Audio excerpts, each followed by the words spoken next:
one of their modifiers for a short time.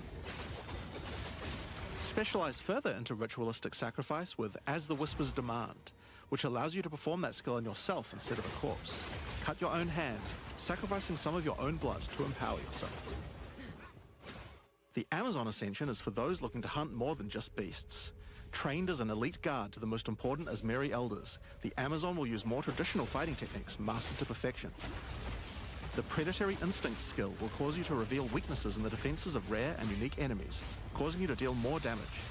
You can see those weak spots represented on their life points. While using Elemental Infusion, any charges you consume will infuse your weapon with elemental power, causing any projectile attacks to explode on impact. The Critical Strike skill is as simple as it sounds. It takes your excess accuracy and gives it to you as critical strike chance. Additionally, you have skills like Mystic Harvest, which allows your elemental damage to leech life, and Asmeri Brew to be able to use either flask to restore both life and mana.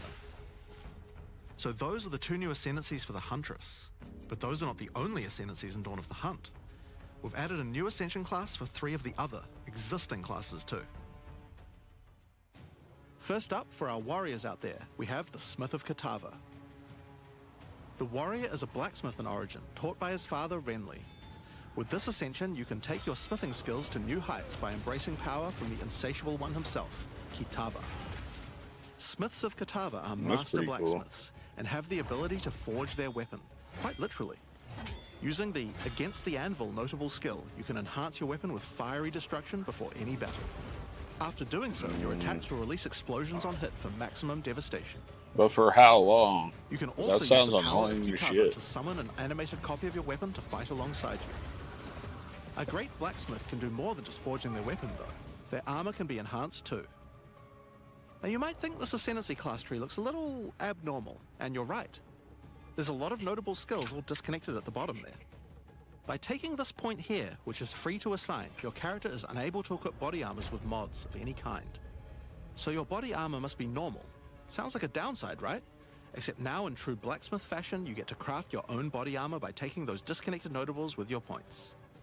What the hell? If you want your body armor to grant life, take this notable. If you want resistances, take this one. There's so many choices. It'll be life. Think of every it like single you're time, crafting your own much. body armor, just in a more literal sense. Now, let's move on to those who prefer the reassuring feel of a crossbow in their hands, the Mercenary. Alongside the existing Ascension classes, the Gemling Legionnaire and the Witch Hunter, you can now play as the Tactician. The Tactician is a former Blackguard elite. Free from the duties of a Blackguard, he is able to use his training to decimate the monsters of Rayclast and earn a healthy income doing so. This training comes in the form of various skills like Suppressing Fire, which causes all projectiles to pin enemies. When combined with the Right Where We Want Them notable, your pin not only stops your enemies from moving, but stops them from performing actions too, similar to Freeze. With a soldier's training, the Tactician also works well cooperatively. Using the Whoever Pays Best notable, you can place multiple banners at once. The Watch How We Do It skill gives a portion of your weapon's damage to your allies as well.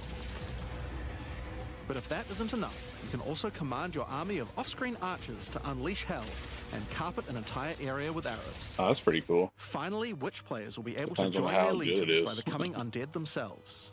In Dawn of the Oh, Hunt, we're nice. introducing the Lich Ascension class. I was wondering The why this Lich was is a going to master happen. of chaos and curses and could sacrifice her life to enhance her energy shield. The Crystalline Phylactery skill allows you to nominate a jewel in which to contain part of your soul, massively increasing its power. There's just one downside to splitting your soul this way though. If you have no energy shield, your mana costs will shoot up. The Necromantic Conduit skill causes you and allies in your presence to have unholy might, granting extra damage as chaos damage. Rupture the Soul makes enemies you curse explode with chaos damage when slain. Dominion over Flesh allows you to apply an additional curse. It's safe to say you'll be the true master of the occult by choosing the Lich class. The bottom part of that So one Dawn was of the Hunt big has one. the Huntress The and 5 new Ascension classes. hexproof But it doesn't enemies can end be there. hexed. That's Let's take a look at some super of the new skills we've added. Now you may remember we've previously talked about the Raise Spectre skill. It's finally Oh, complete, yeah. and it will be made available in the upcoming expansion. It can be found in the occult skills on the skill gem crafting panel. Raise This Spectre right here, is a they gotta be skill that careful allows with you to this. trap the soul of almost any monster in the game. Some which you can area. then summon in the skill panel. Okay, they gotta be real careful with this shit right here. Real careful. Spectres cost spirit and will revive automatically if they die, but the spirit cost varies based on the power of the monster. You could summon an army of weaker monsters, or a few of the more powerful monsters. Oh You can god. combine them with your existing skeleton minions. Yeah, it just showed the summon witch exclusively with the spectres. drowning orb. I It's wonder all if up you to you can and bring how you them want up, to customize and their your army drowning of the orb undead. instantly kills people. Given that there are hundreds upon hundreds of monster variants and That's the Pixelcide kind of 2, shit they're gonna have to be it's safe to careful say you'll with. be experimenting with this one for a while. We look forward to seeing which monsters serve you best. Now let's move on to our next skill. Since we've been talking about summoning Drowning undead so orb much, the bosses. let's have a change of pace and summon something a little more alive. In Dawn of the Hunt, we're adding the Summon Rower skill. Summon your friendly rower to aid you in combat as a minion. You can also mount your rower in combat at any time, allowing you to move at full speed, even while shooting arrows or throwing spears. Be wary though, if you take too much damage while riding your mount, you can be knocked off and get overwhelmed. I don't know how I feel about this. I feel like they should just keep mouse out the fucking game. Almost certain death. On the topic of new ways to enhance your character, let's talk about support gems. Support gems are used to modify your skill gems in meaningful and interesting ways. Currently, we feel that a lot of builds have insufficient options here. To alleviate this, we're adding over 100 new support gems. Oh god. Hema crystals Over will enable a new kind of 100? bleed build, Holy turning the shit. damage over time you would have done into explosive Vile crystals. Alignment is a support gem for bow attacks, which can reward skilled players with good positional skills. Caltrops will allow you to litter the battlefield with hazards, slowing your foes as you fling spears through their ranks. But there's plenty more for every playstyle, such as enormity, unsteady tempo,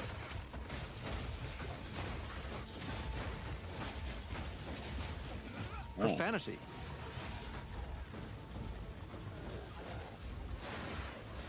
retaliate,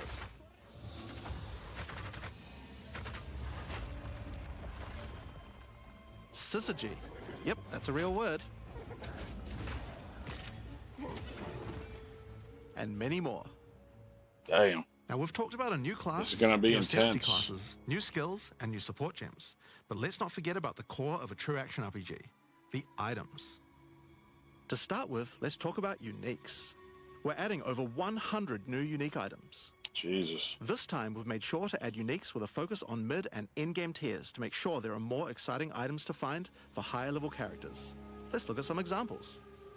Embrace your inner devil Gain with 1% Chernobog's damage is Pillar. fire damage for It grants you a 1% large chance to amount of block. fire damage based on your block chance.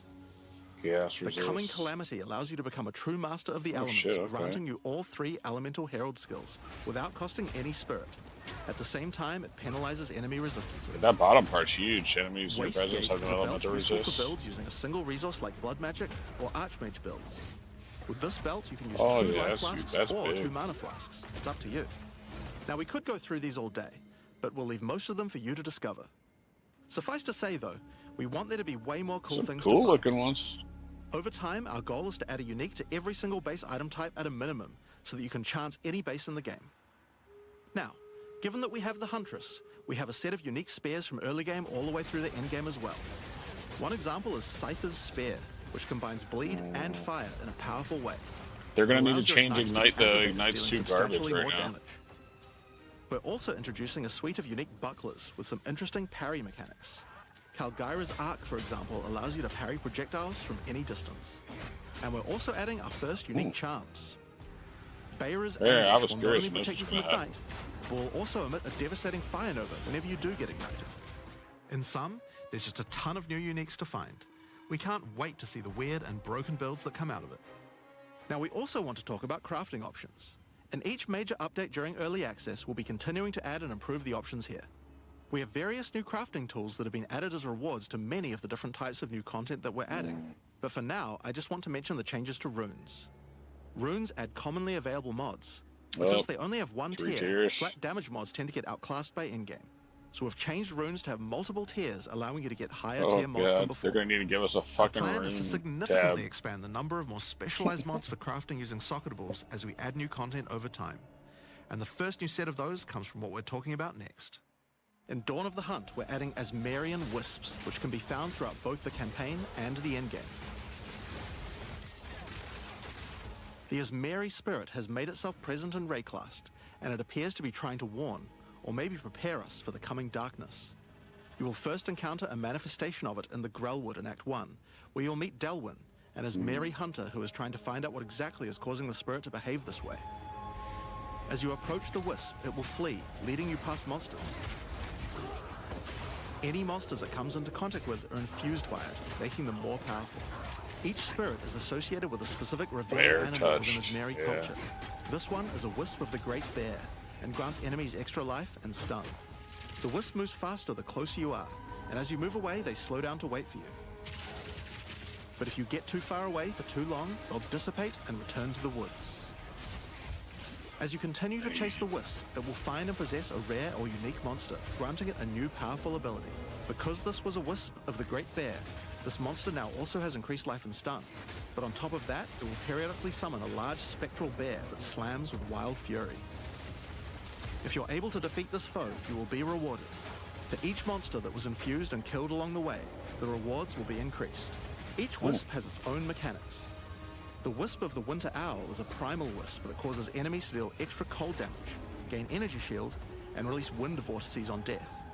When infusing a monster, they will call down large tornadoes to protect their host. The Wisp of the Wild Cat is a vivid wisp that causes affected monsters to deal more critical strikes and become more evasive. When it infuses a monster, it will summon a barrage of feline spirits that will attempt to tear you limb from limb. If you're lucky, That looks like a pain in the ass. Those things look really fast. They influence. Like the Wisp of the Cunning Fox, which turns normal monsters into magics, magic monsters into rares, and rare monsters into actual bosses. That's fucking crazy. Asmerian wisps can drop a new set of socketable items that allow you to craft a wide range of interesting new mods onto your items. Each one may only be used on a specific cannot be item inflicted slot. on you. As I like mentioned, that. the Asmerian wisps can be encountered throughout the game, but there's also a new in-game map called the Asmeri Ranges, a mountain village where the Asmeri once lived, now overrun with corrupt monsters. This map always has multiple Asmerian wisps in it, and familiar, yet not quite the same boss fight.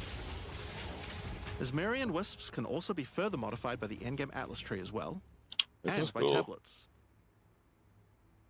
But I'm not going to be the one talking about those things. In order to cover all the new content in in-game, I'm going to hand things over to Mark.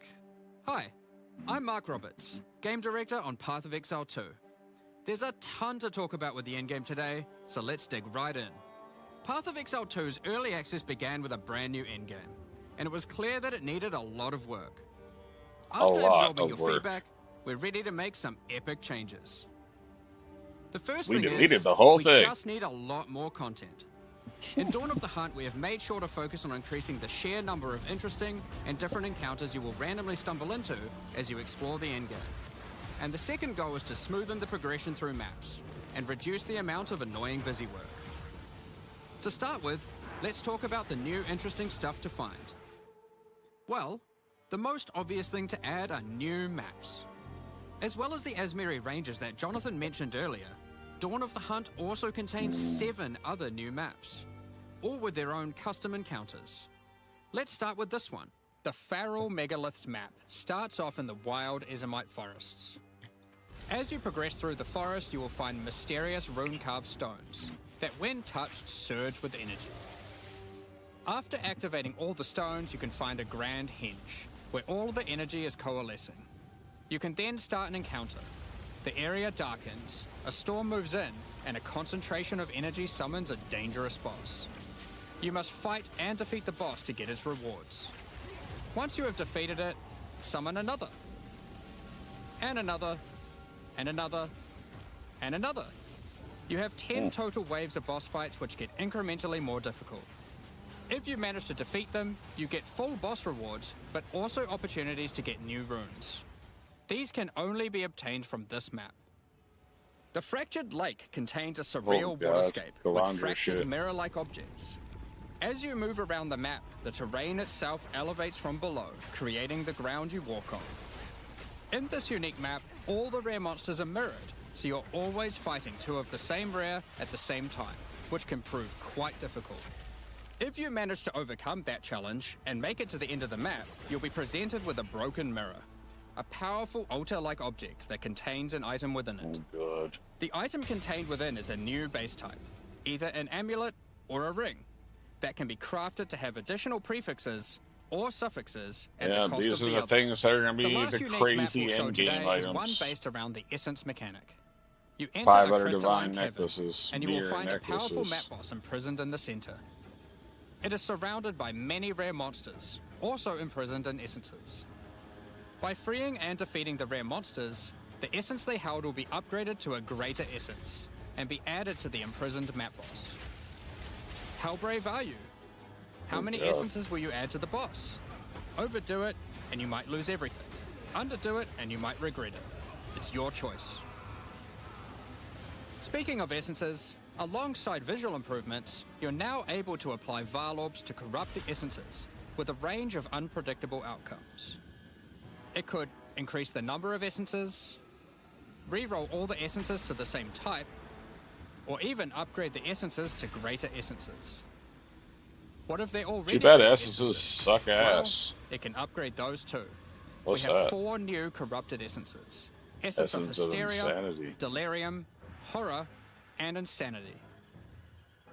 Each corrupted Hopefully these essence are has its fucking own good. interesting combat mechanics. For example, the Essence of Insanity causes you to question even your own mind, as monsters split into shadowy clones, and you must locate the real one before a devastating icy explosion freezes everything around it. That's pretty cool. Each of these has their own crafting outcomes. The Essence of Insanity can be applied to a belt. It adds a mod that will ensure the next Varlorb used on the belt will guarantee adding 2 enchantments. That's pretty crazy. It's worth noting all the essences in the unique map can also be corrupted too, if you're willing to risk it. It's worth noting we have also added 10 extra Atlas passive points you can earn by completing 5 different unique maps. Now, new maps are just the beginning. We had a goal where we wanted to make sure you were constantly finding exciting new content, and that it could be lurking around any corner. So, we have added a bunch of new things that you could stumble into in any map you run. On your travels, you will sometimes encounter rogue exiles. Oh, Others God. like you who have been exiled and are openly hostile. Some are malicious, some are mad, while others are simply fiends for loot. They will challenge you, a fight to the death. They use Dude the playing same needs to skills fix his available to build. players This is and some even garbage. the same items. They aren't just dressed up in those There it items, is, the they're hammer. actually using them. It's going to feel like a true player versus player situation. Of course, if you are able to slay God, these hardcore exiles, players are gonna those get their items will asses all drop on the whooped ground. by this shit. So if you encounter an exile using a powerful or valuable unique item, which you can see displayed under their life bar, you want to be damn sure you kill them. Because if they kill you and your party, they'll portal out, taking their items with them. Every fight will feel completely different depending on the items they come equipped with. These exiles are much smarter than your regular monster. I saw that at They the have bottom. Did capabilities you to see dodge that? roll, 6 portals avoid your remaining. abilities with smart pathfinding, smart targeting, and much more action-packed gameplay. Fortunately, Yeah, hardcore they're like players are you, gonna get their and they're not asses super whooped durable. by this shit Unless, right of here. course, they're wearing uniques There's like gonna be Helm's so Heart, many deaths, so many in which people case, pissed. expect a longer battle. There are 12 different rogue exiles you can Oh, find, God. each with their own skills and personalities. Some may insult you, while others may admire your honor in combat. Another encounter you might stumble onto in Dawn of the Hunt are one of 4 new unique strongboxes. Strongboxes are chests with modifiers. When you try to open them, they activate traps and spawn waves of monsters that you must defeat to access the loot. Let's take a look at 2 of the new unique boxes that are harder to find Yeah, make them and fucking behave just worth a little bit doing. differently. The Ogham's Legacy Strongbox has a corpse splayed out in front of the rune-carved stone. Upon interacting with the stone, you activate Forbidden Ezomite magic, which revives the monster as a powerful rare. The Strongbox comes with a modifier which determines how many times it will revive that rare. Each time you defeat the monstrosity, the Strongbox revives it again, adding an extra modifier to the monster. That seems With each interesting. resurrection, it becomes more difficult, but also more rewarding. This strongbox is infused with thaumaturgy from ancient Faal technology. Eshel's Torment has a powerful artifact inside, and is guarded by chaos itself. Defeating the monsters will grant you a unique item with a specific corrupted outcome. You'll have to find the other two for yourself to see what they do. That one's cool. Now, let's talk about the introduction to the endgame. Upon starting the endgame, Doriani tasks you with cleansing corruption to help restore the land. However, in practice, the quest objective just sent you on a grind to clear 15 maps.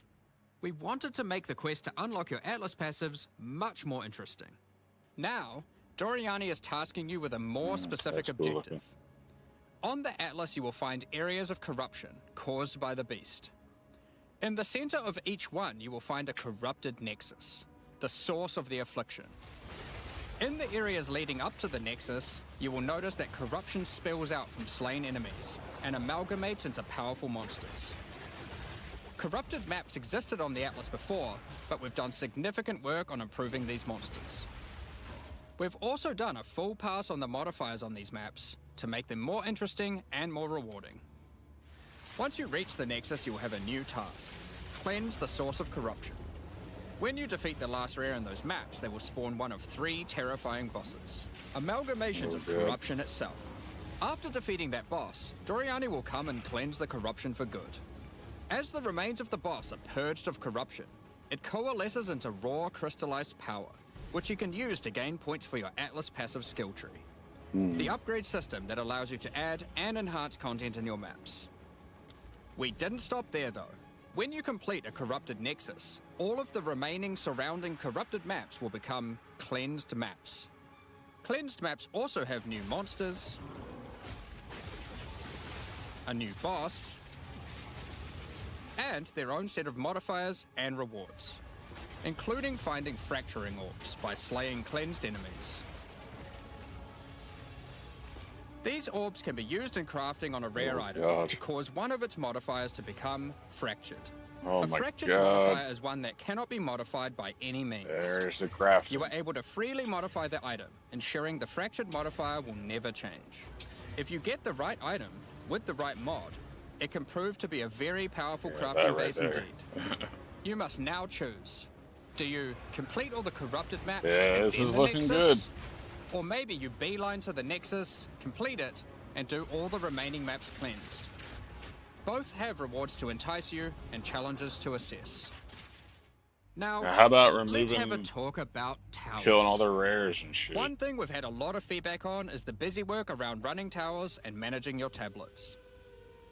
The first Yeah, I change we've agree. made This is here looking is that good we so have far. reduced the number Really of good. towers drastically. So there are now 1/3 as many as before, but we've made them much more powerful. To start with, tablets now inherently add twice as many mechanics. But that's not all. Running higher tier maps and towers now increases the number of mechanics applied by tablets. By tier 15, the bonus is double, allowing a single tablet to now add 4 times as many mechanics as before. So, we're running far fewer towers, dealing with fewer tablets, and affecting even more maps than before. But because there are fewer towers overlapping with each other, you won't get as many opportunities to stack different tablets. In order to solve this, we've made it so that each tower can consume up to 3 tablets at once. You always get 1 slot on completing the tower, but if you can complete a tower with more mods on the waystone, you can unlock a 2nd or 3rd slot. Overall, this allows for even more juicing from That's towers, pretty interesting. while drastically reducing the amount of busy To do work you have 6 to mod do. towers to On get top the of triple that, the towers buffs. are much more That's gonna interesting be maps super worth, because they I can feel now like. spawn with all the mechanics, including bosses. Each tower map has a new boss. Let's take a look at a couple here. The boss fight of the Alpine Ridge map has 2 powerful witches contesting for territory. One witch has an affinity for ice, the other fire. Who will win? Oh shit. You gotta Hopefully fight neither. both these fuckers at once. That's The boss annoying. of the Sinking Spire map is a remnant of the Oh, Val God. that has been charged with lightning. It uses a full suite of lightning abilities. But be careful. If any of them hit the surrounding constructs, they will power up. Another thing that we've seen a lot of That's pretty feedback about interesting. is sustaining Powering waystones. things up. As we looked into it, we realized that the people who couldn't sustain waystones were dying a lot. A lot more than we had expected. And that made us realize something. During the campaign, the expectation is that you can die multiple times in order to learn how to overcome challenges. You are able to learn how the monsters behave, adapt to their skills, and eventually overcome them. But as soon as you get to the endgame, you are effectively no longer allowed to die if you want to sustain waystones. Yes. By the time you are getting towards the end of endgame, we want you to have to be careful not to die. But it certainly shouldn't be that we have such a sudden shift as you run your first maps. The first change we're making is you can now respawn and return to a map if you die. Fucking finally. Continuing from where you left off. Why was this not a When thing you from start the the endgame, beginning? you get up to 6 total attempts per map. Holy shit. As you add more modifiers to a waystone, the number of respawns goes down. That's This bullshit. means Fuck that as off you with get to that. the point that you're running every waystone as a just rare, fuck you will off have with to that. be more careful. In parties, everyone gets to respawn that number of times. But we still think it's important that you can kill a boss in one go. In order to allow that to happen, we've made a change so that once you Yeah. start the boss fight, That was it a changes W over to into the an same L right respawning there. system we use for Garbage. pinnacle bosses. Nothing This means changes that the in map that owner game can now. choose to respawn everyone at the same time. Another complaint we've seen a lot of is players not wanting to do the pinnacle content because of the experience penalty from dying. A change we've made here is that all pinnacle content now no longer grants experience, but also no longer removes experience on death either. I think it's stupid. Doesn't matter. Dawn of the Hunt also brings the first The risk batch of doing a Twilight pinnacle Order boss, reliquary lose keys from the experience. early access Yeah. supporter packs. These keys contain items selected by our supporters. They can contain any unique item found in Path of Exile 2. If the selected item is a pinnacle boss drop, then only special keys dropped by this content will be able to provide these items. For example, Hand of Wisdom in action can only come from a key dropped by Zesht. That's dumb. Shit should be able to We're drop also from making it. a change You that should be able to allows get pinnacle any. boss uniques to drop at any difficulty. Rarer uniques will be rarer at lower difficulties, but still possible to dumb. find. This applies to the drop chances for the reliquary keys from this content as well. We spoke about towers and tablets earlier, but we have also added a suite of unique tablets. Each of these adds crazy interactions to the maps influenced by it. For example, this unique tablet allows you to run any map in a tower's radius without requiring connections, which can be quite useful for jumping gaps That's useful. and traveling around your atlas. Very useful. And this tablet causes all runic monsters spawned during expedition encounters to be duplicated, and weakens all expedition that's monsters nice that as emerge hell. from the Good ground. shit. The Atlas tree has also been expanded, and you can find many of the new mechanics there, and improvements Nice. to Yeah, existing this ones shit was too. definitely bare as hell. Now through this live stream we have mentioned quite a few new crafting options that we've added. New runes, corrupted essences, fractured mods and jewelry crafting bases. But we did have just one more crafting system to talk about. Recombination. Expedition was the only in-game mechanic that was lacking a crafting system, so that needed to change. Recombination is a mechanic that might be familiar to some players. It allows you to merge two items together, hoping to get the best elements of each on a single new item. This new crafting bench will be unlocked as you complete your first expedition, and requires artifacts found during expeditions to fuel it.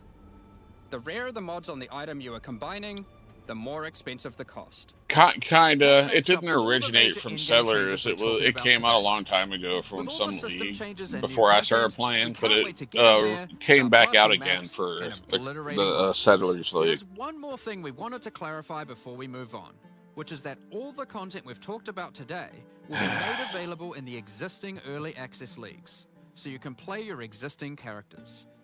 However, there will be new leagues made for those who wish to start in a fresh economy. It is recommended to start over and get the full new experience in the Dawn of the Hunt leagues. For all our existing early access players, we're really looking forward to joining you playing in this new update. For those who don't already have access and are interested in playing Path of Exile 2, Dawn of the Hunt, you are able to at any time purchase an early access supporter pack at www.pathofexile2.com. Additionally, the Paladin and Penance supporter packs are now available to purchase in Path of Exile 2, I like They the right contain one. 6 microtransactions each, and the full pack's face value in points. All the microtransactions contained bad within this these shit too packs expensive. are purely cosmetic and do not affect This your is so character's power expensive. or progression in any way. Thank you so much for your ongoing support. We're just about to start the Q&A with Ziggy D. With release at the end of next week, our community team will be posting crucial information you'll need for the release. Keep an eye on the news. On release weekend, we expect to launch the new mystery box and many new microtransactions, including Path of Exile 2's first alternate skill effects. Thanks for joining us today and checking out our latest developments. We're looking forward to playing the Huntress, trying new builds, and exploring the new endgame next week. We'll begin the Q&A shortly, so please get your questions ready.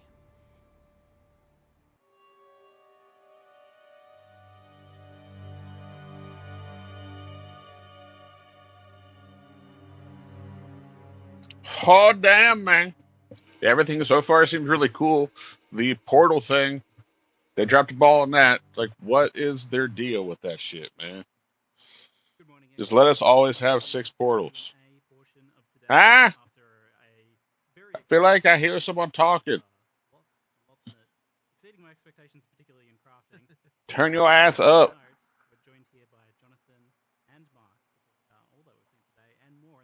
Fix your shit. You had an update about the recombination. Yes, that's right. That's right. Yeah, so we actually last night had a bit of a design session and realized that we weren't actually fully happy with the way that recombination worked. So we actually made quite a big change to it, which wasn't reflected in that video, obviously. Oh my god. Basically, that we sort of wanted to give a bit more control to the player over. As loud as it goes. Good luck. And we also kind of weren't really happy about the fact that recombinations is something that like kind of matters a lot for really, really ultra endgame players. But it wasn't something that was really mattering a lot for like the people who effectively got access to the feature at the start. So we've actually changed it now so that Grab some proof stacks. You pick which mods you want on the each item from each item, and then it gives you a percentage chance of success based on the number you pick. So if you pick just like one from one and one from the other, then the chance is much higher. But if you pick if you pick 6 mods, it'll become practically impossible. So effectively, like the more you're wanting to design the item, the less of a chance of actually having success. So that means that if you just want to get like a mod, if you want to get an item with like, okay, these 2 mods that I found off the ground, that's relatively easy. If you want to get an item which has all of them, then very hard. So we think that's a much better design because it means you can kind of use the recombinators actually become something that you can use even from the first point you get them. But there's still this kind of end game, like for perfect stuff, you might still be able to do it with more.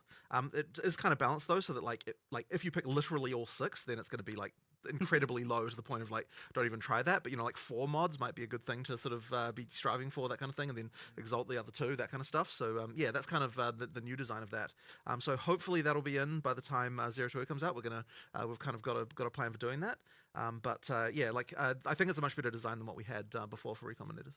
If it's not there for 020, it'll be as very soon as soon. it can afterwards. Very But soon. yeah, spur of the moment, night before the live stream design sessions. Yeah. But Been a few of those. increased player agency and visibility Holy into shit. the success result is just a win. Chill. And honestly, took way too long to get to the point of us actually going, this is just straight up better to have observability into that and the freedom of choice. So. Sure. Yeah, that's the thing. Recombination definitely felt like something that was both really high end in terms of the crafting that it was intended for, but also just even understanding it. This seems much more intuitive because You just pick what you selecting want. the mods you want. Yeah, Right? exactly.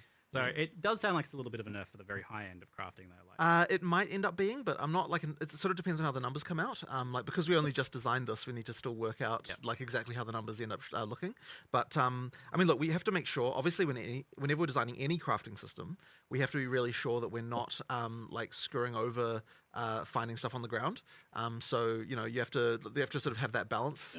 And that's so that kind of. I'm informs not everything we do. 100% sure how the One difference recombinators here, though, work. of course, I is just know that if the currently success in the chance settlers, fails, like both how items they are are in destroyed as opposed to PoE1, always keeping one. they're super So- overpowered in the end game. So it's basically Whether or percent not chance that's for success, and if it fails, item's gone. So what, yeah.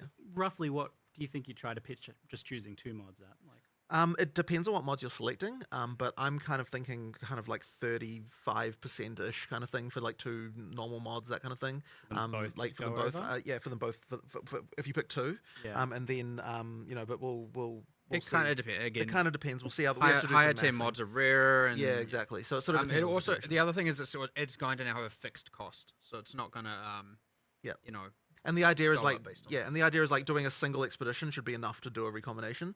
So, you're going to be doing them like relatively often as you're doing expeditions. So is the part of Expedition where you get to craft with the NPCs still a thing then?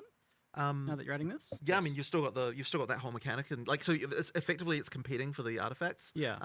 Between recombination versus buying things from that other way. So is there some buffs intended for that then to make it more competitive? not with... yet. It definitely needs some love in the future, but not at this time. Yeah. Yeah. It seems like the systems can kind of go hand in hand, where one is giving you items that you can then potentially recombinate. That is also true. You can use the ingredients of one in the other, or the outcome of one as an ingredient in another. Yeah. Cool. We'll talk more about crafting a little bit later on for sure, because there was a lot announced there, which I'm quite excited about. Definitely exceeded my predictions for what you'd be adding in terms of crafting. But firstly, though, just a quick clarification on the league. So there's not going to be a wipe for the new players joining us. Right. If you were playing on a character, you can still keep playing on a character.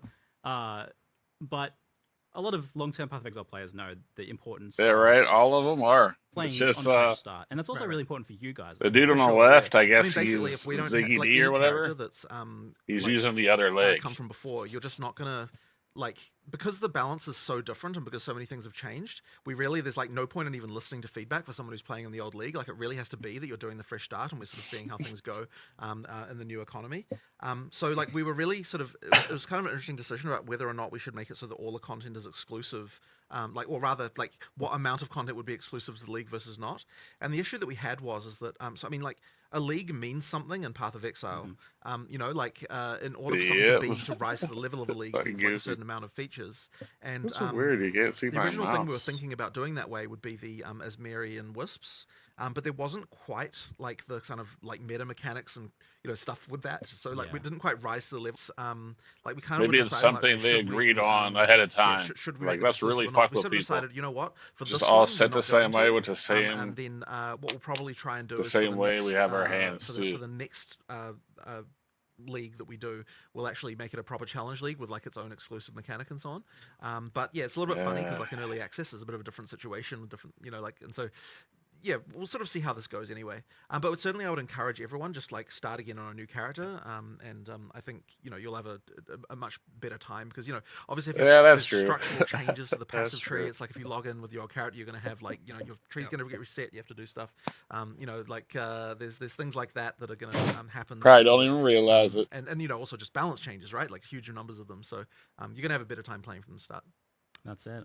And speaking of the Huntress, then, so we saw initial Huntress quite some time ago now. And I know the Huntress ability that was like, I certainly haven't. it played that reminded before me and of played Diablo it now 2. Recently, the Huntress has changed quite a lot. Yeah. Javelin So Amazon throwing the lightning how hard spear was it that to get it split ready for and release? hit What's been the everything. key there? I mean, it's funny because It's very strong in Diablo 2. Every time you add So I guess we're something, gonna it find can out. make you reevaluate everything else, which is why it's so hard to predict Yes. like how long a class will take.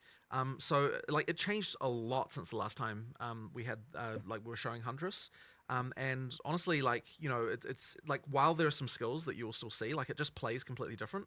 And I mean, whenever we're looking at like how we're going to design something like this, it really comes down to like, what is it's the special about the character class? Like, how can we double down on that to make sure it feels different?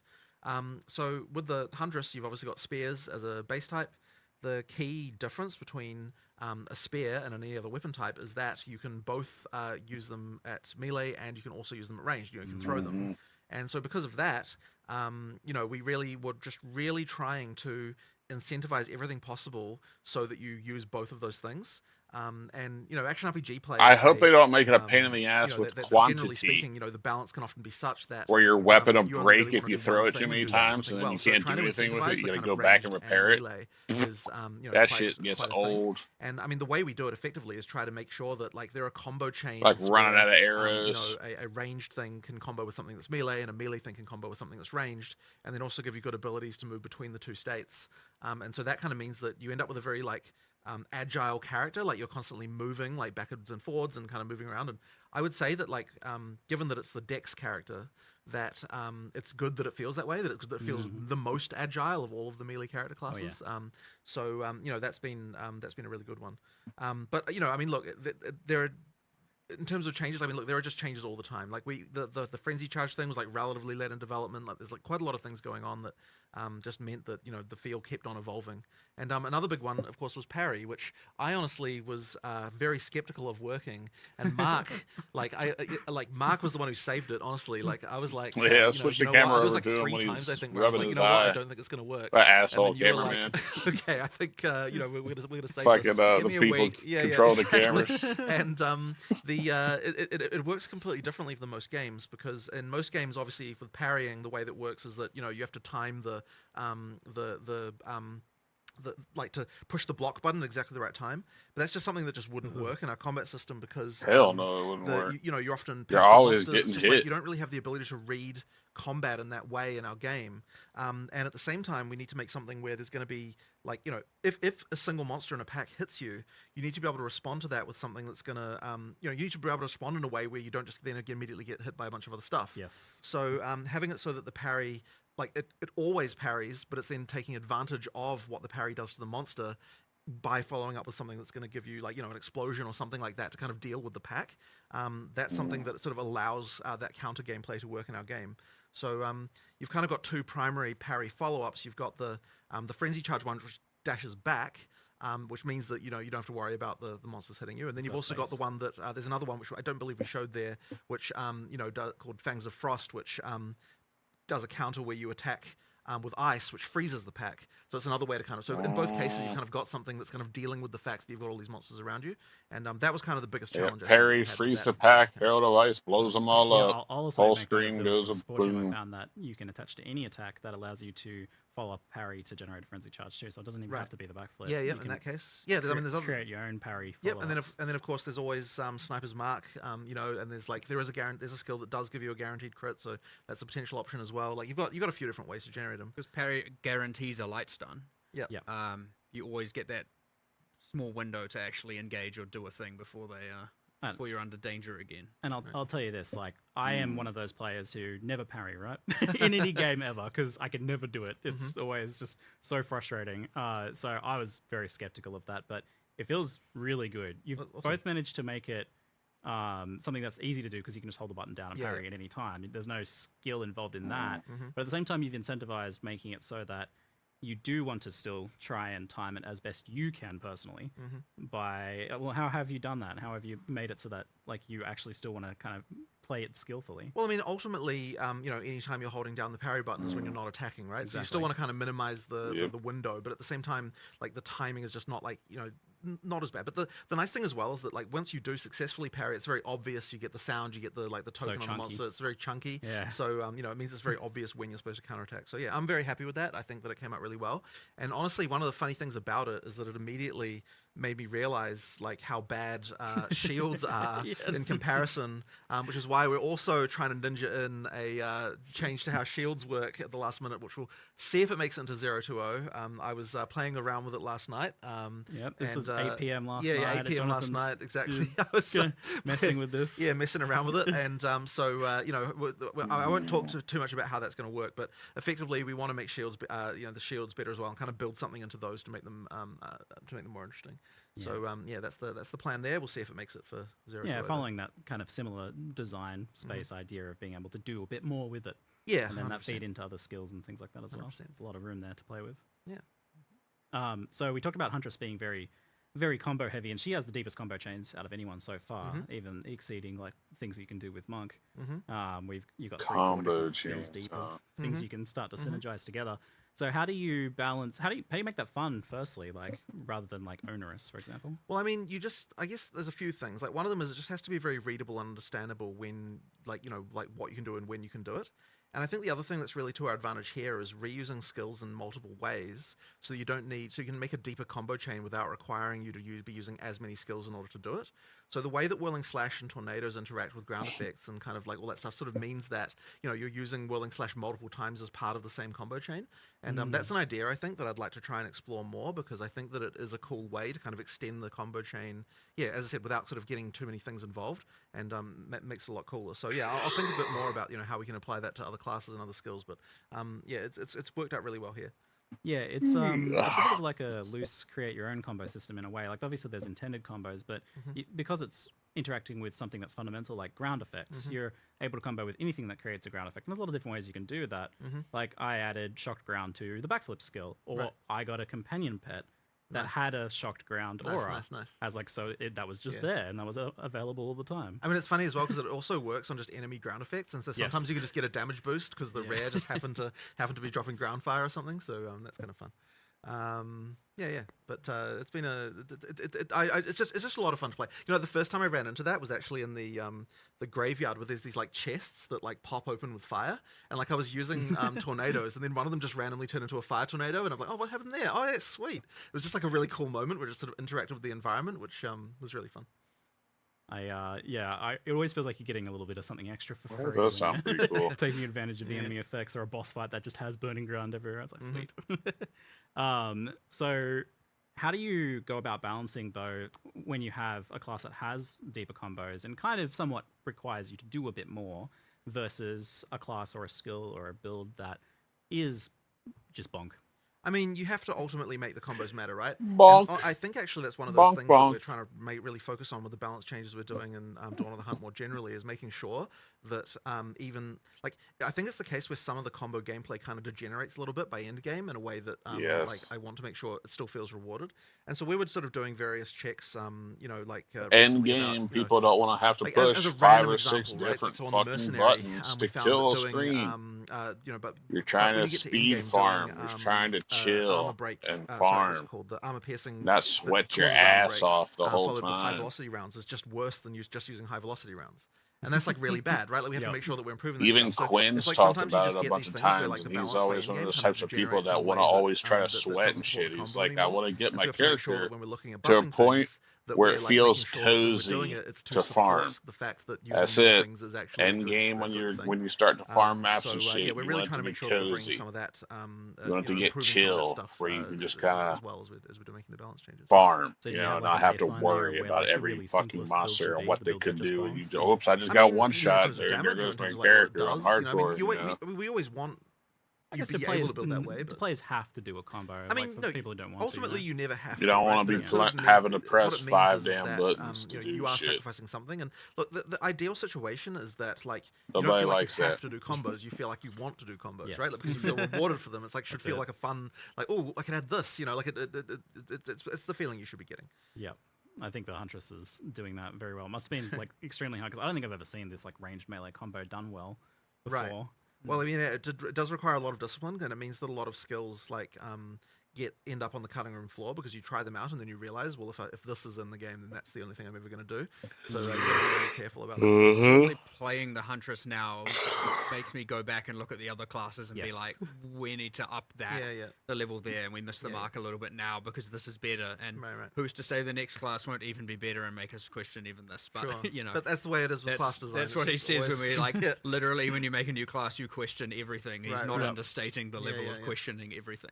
Yeah, do you see like going back to the monk at some point and looking for more like opportunities to link skills together with? I mean, yeah, I remember saying something like got to the this. full skill set for any We're class gonna have to yet. like Yes, rebalance we the need to entire add more game pieces. every There's single a time lot. they bring I out a think new there's at least class, 4 a new skills that weapon, were a new designed skill. in the So much shit's gonna get affected by range that. are the same. There was extra poison That skills. spend so much time all kinds of stuff. We have to rebalancing at some shit point over and over and fill over that again. in. Hard to say when, but we're going to try and incrementally get it, like much like how Ray Spectre and I mean the mount works with the Huntress, but we were like, let's give something for the Ranger this time. Let's give something for the summoners out there this time, and so we're just going to keep filling in those gaps over time.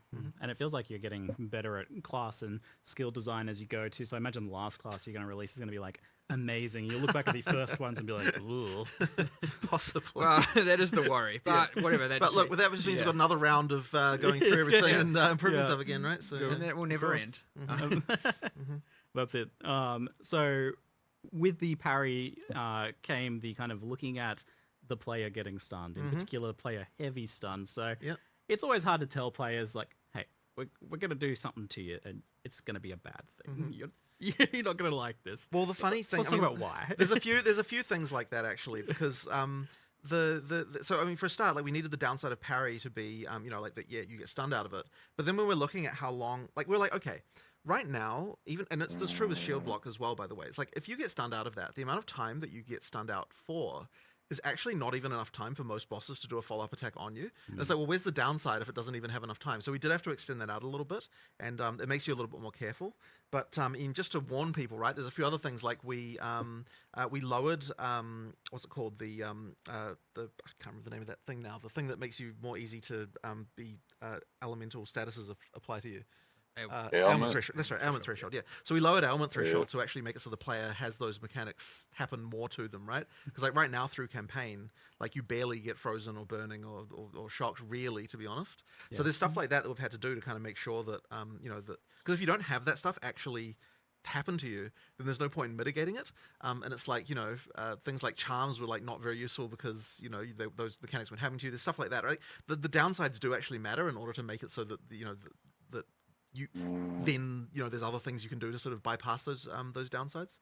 So that's kind of one of those things that we just have to make sure is there. I did always find it a little bit strange that like I was able to count the number of times I was frozen in the campaign on one finger. For sure. For sure. But And it's always by those vile ghosts. yes. So expect a little bit more, a little bit more danger from the stun. I definitely died a couple times to getting heavy stun. Yeah, it can So happen. that's mostly occurring if you're like doing bad blocking or parrying. But can it also occur just from like taking a really big hit or something? Nope. No. At least we've discussed that. We've gone through a whole bunch of different like. Should certain boss abilities heavy stun you, and if you spec into enough stun threshold, it like demotes it to a light stun, and if that, there's all kinds of multi-hour discussions we've had, and we haven't really come to anything conclusive there. But it's only from mount, raise shield, and parry. And Shit, he switched his leg. at least for Shit must all have of them, started you can falling see your asleep. stagger bar filling up. It's worth noting things like evasion apply to.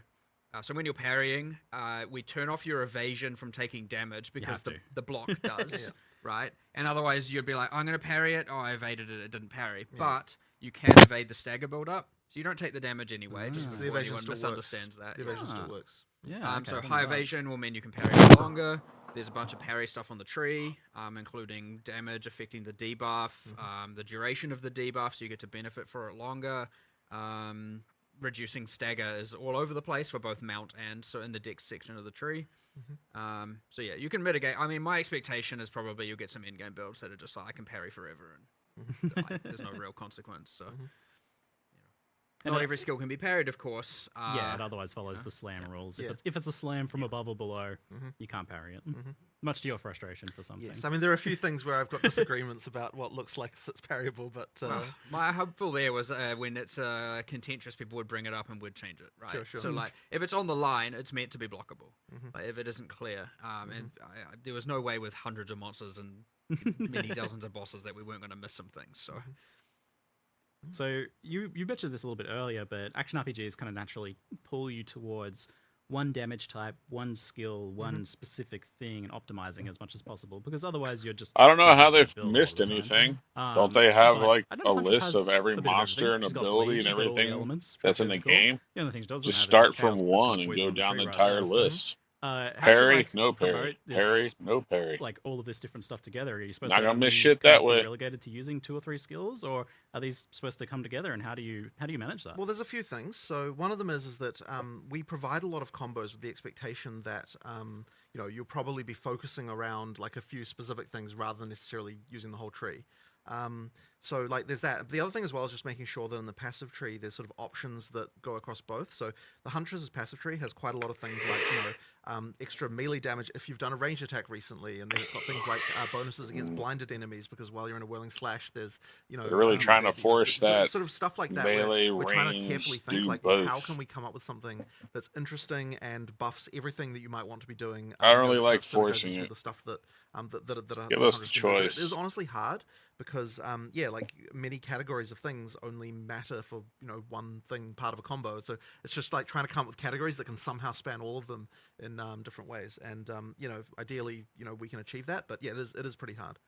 Generally, yeah, you're going to become more niche or more selective because, again, even mixing elemental and bleed is just probably often going to result You in something probably wouldn't do suboptimal. both Yeah. elemental and bleed. You'd probably Yeah. choose one or the other. Yeah. But that's why we kind of try to make sure that, like, so you've got sort of linkages between them, though, right? Because it's like, for example, the thunderous leap detonates the spears that you do from the bleed thing. So it's like kind of like the idea there is to like it changes how that skill then has a use in the combo with the other one. So even if that skill itself isn't doing a lot of damage, it's triggering something that's taking advantage of all the damage bonuses you got for the for your bleed stuff.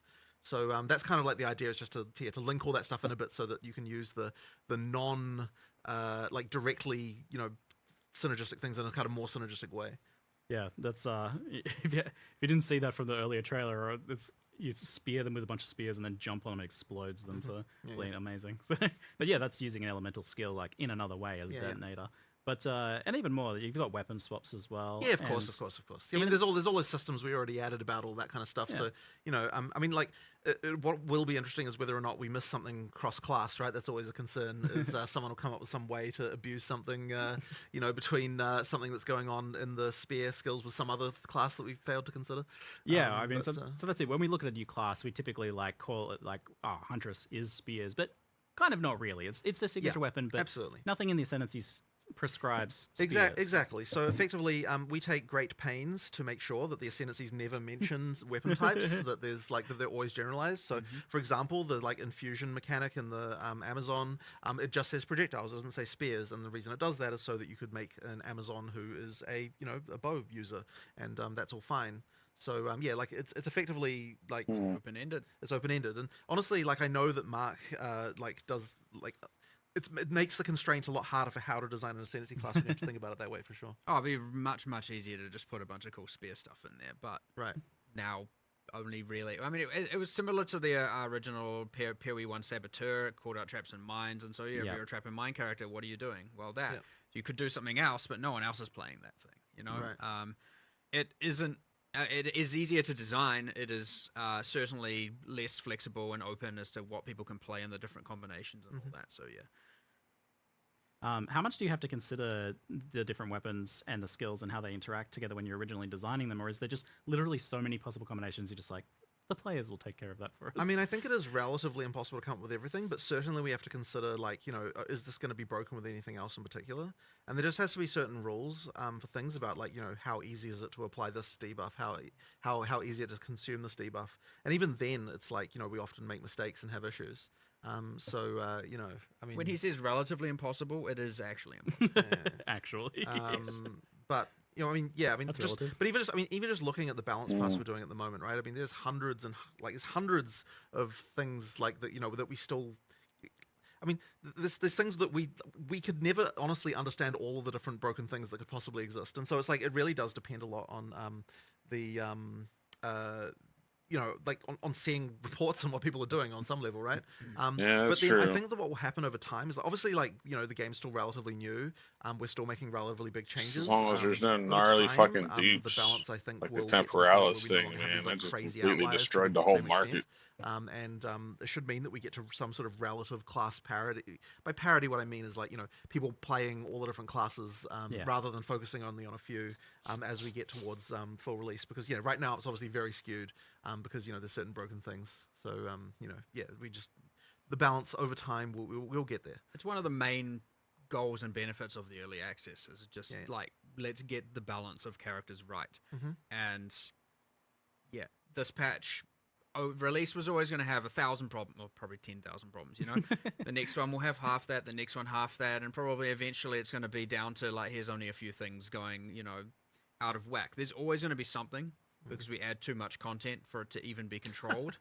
Again, there are too many uniques, too many supports, too many skills, and too many other changes for any amount of people. Like you're talking about a matter of you'd have to put in like thousands and thousands of hours internally to find it and then you give it to the players. There's so many people, it's going to take literally 5 minutes. So it's very beneficial. And we're lucky in that regard that we get that level of testing and feedback and on such a mass level, and especially, with things like, Ninja and all of that and other people being able to see it and discuss it more openly, we're just going to be able to iterate on it even faster. But yeah, every single patch, you're going to see a pretty substantial change in what's going to happen here. Yeah. Thanks for making the broken builds. And well, 100%. 100%. I mean, you mentioned support gems. It's like over 100 support gems added just this patch. It's already like so many, and with you doing a different weapon for each of the 16 classes. Yeah, I mean, there's going to be a lot by the time we're done. But there kind of has to be, right? Because that's what you made it. You made this system that you need so many supports to support. You do. Because otherwise, it's not going to work. Especially with this one support system, it's like, what have you guys done? Well, I mean, look, this is why we have recommendations. Yeah. Hopefully, we can improve What those as well. guys And done. you continue to get that better. There's going to be a lot of shit in this the game. complexity to get a little bit out of control here. So the recommendeds are going to become more and more important. Right. So we need to make sure those are very much right. For sure. You must be looking to players even to find some of those recommendations down the line as well. In some cases. In some cases. What stuff is popularly getting But used? the thing with the recommendations, though, is that they can't really take into account what you've already got on the gym. So recommendations have to be just I got a generally feeling good, that but the not really taking into Ray combos. Spectre is going to be broken as Yeah, shit. that kind of means they're a bit more simple. Like the recommendations are going to be more simple than what There's going to be some otherwise be going busted to. shit going Feels on. like at some point you're going to need some sort of nested recommendation system. It's like, well, I'm kind of doing bleed stuff, so you go to the sub menu for bleed recommendations. I'm less certain about that because I kind of don't want to get into the thing of actually telling you what your build should be. That's a little different there. Maybe like more sorting methods for the show me all the gems. Oh, because there's a lot that are only in there that are never recommended, right? At this point, There are, yes, there are.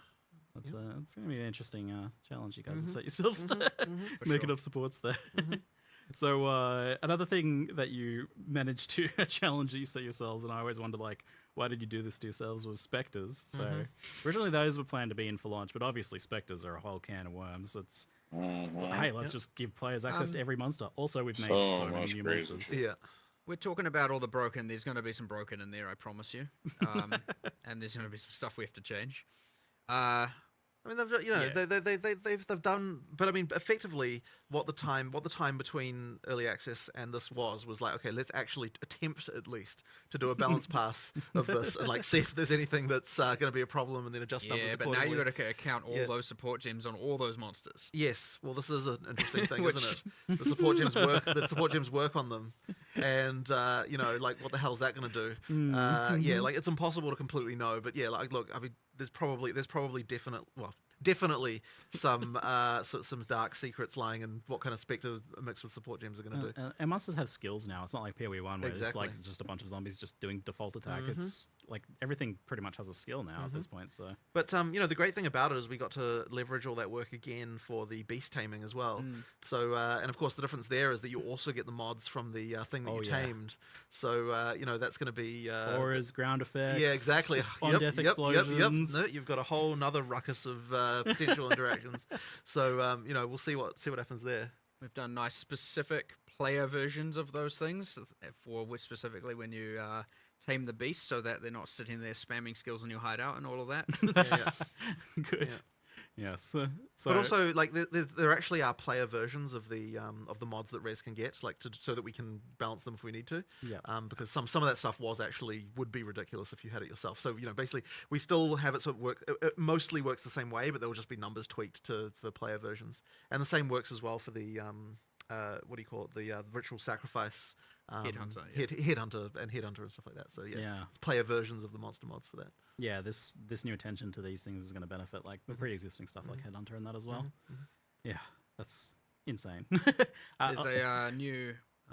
It's a lot of shit. Let people discover it. There's a new unique charm that possesses you with a random Asmeri spirit as well, and so you get the daemons and the stats, and those technically also have player versions too. But actually, not to necessarily make things worse, to make things better, because it's pretty crazy. Monsters are balanced to fight the cat via one. player life and monster Yeah, life yeah. not in the same universe. So actually what we've done is all the things you steal that are monsters and the monster skills, like the explosions and the summoning bears and all that, we've actually specifically balanced them way up to be more effective against monster.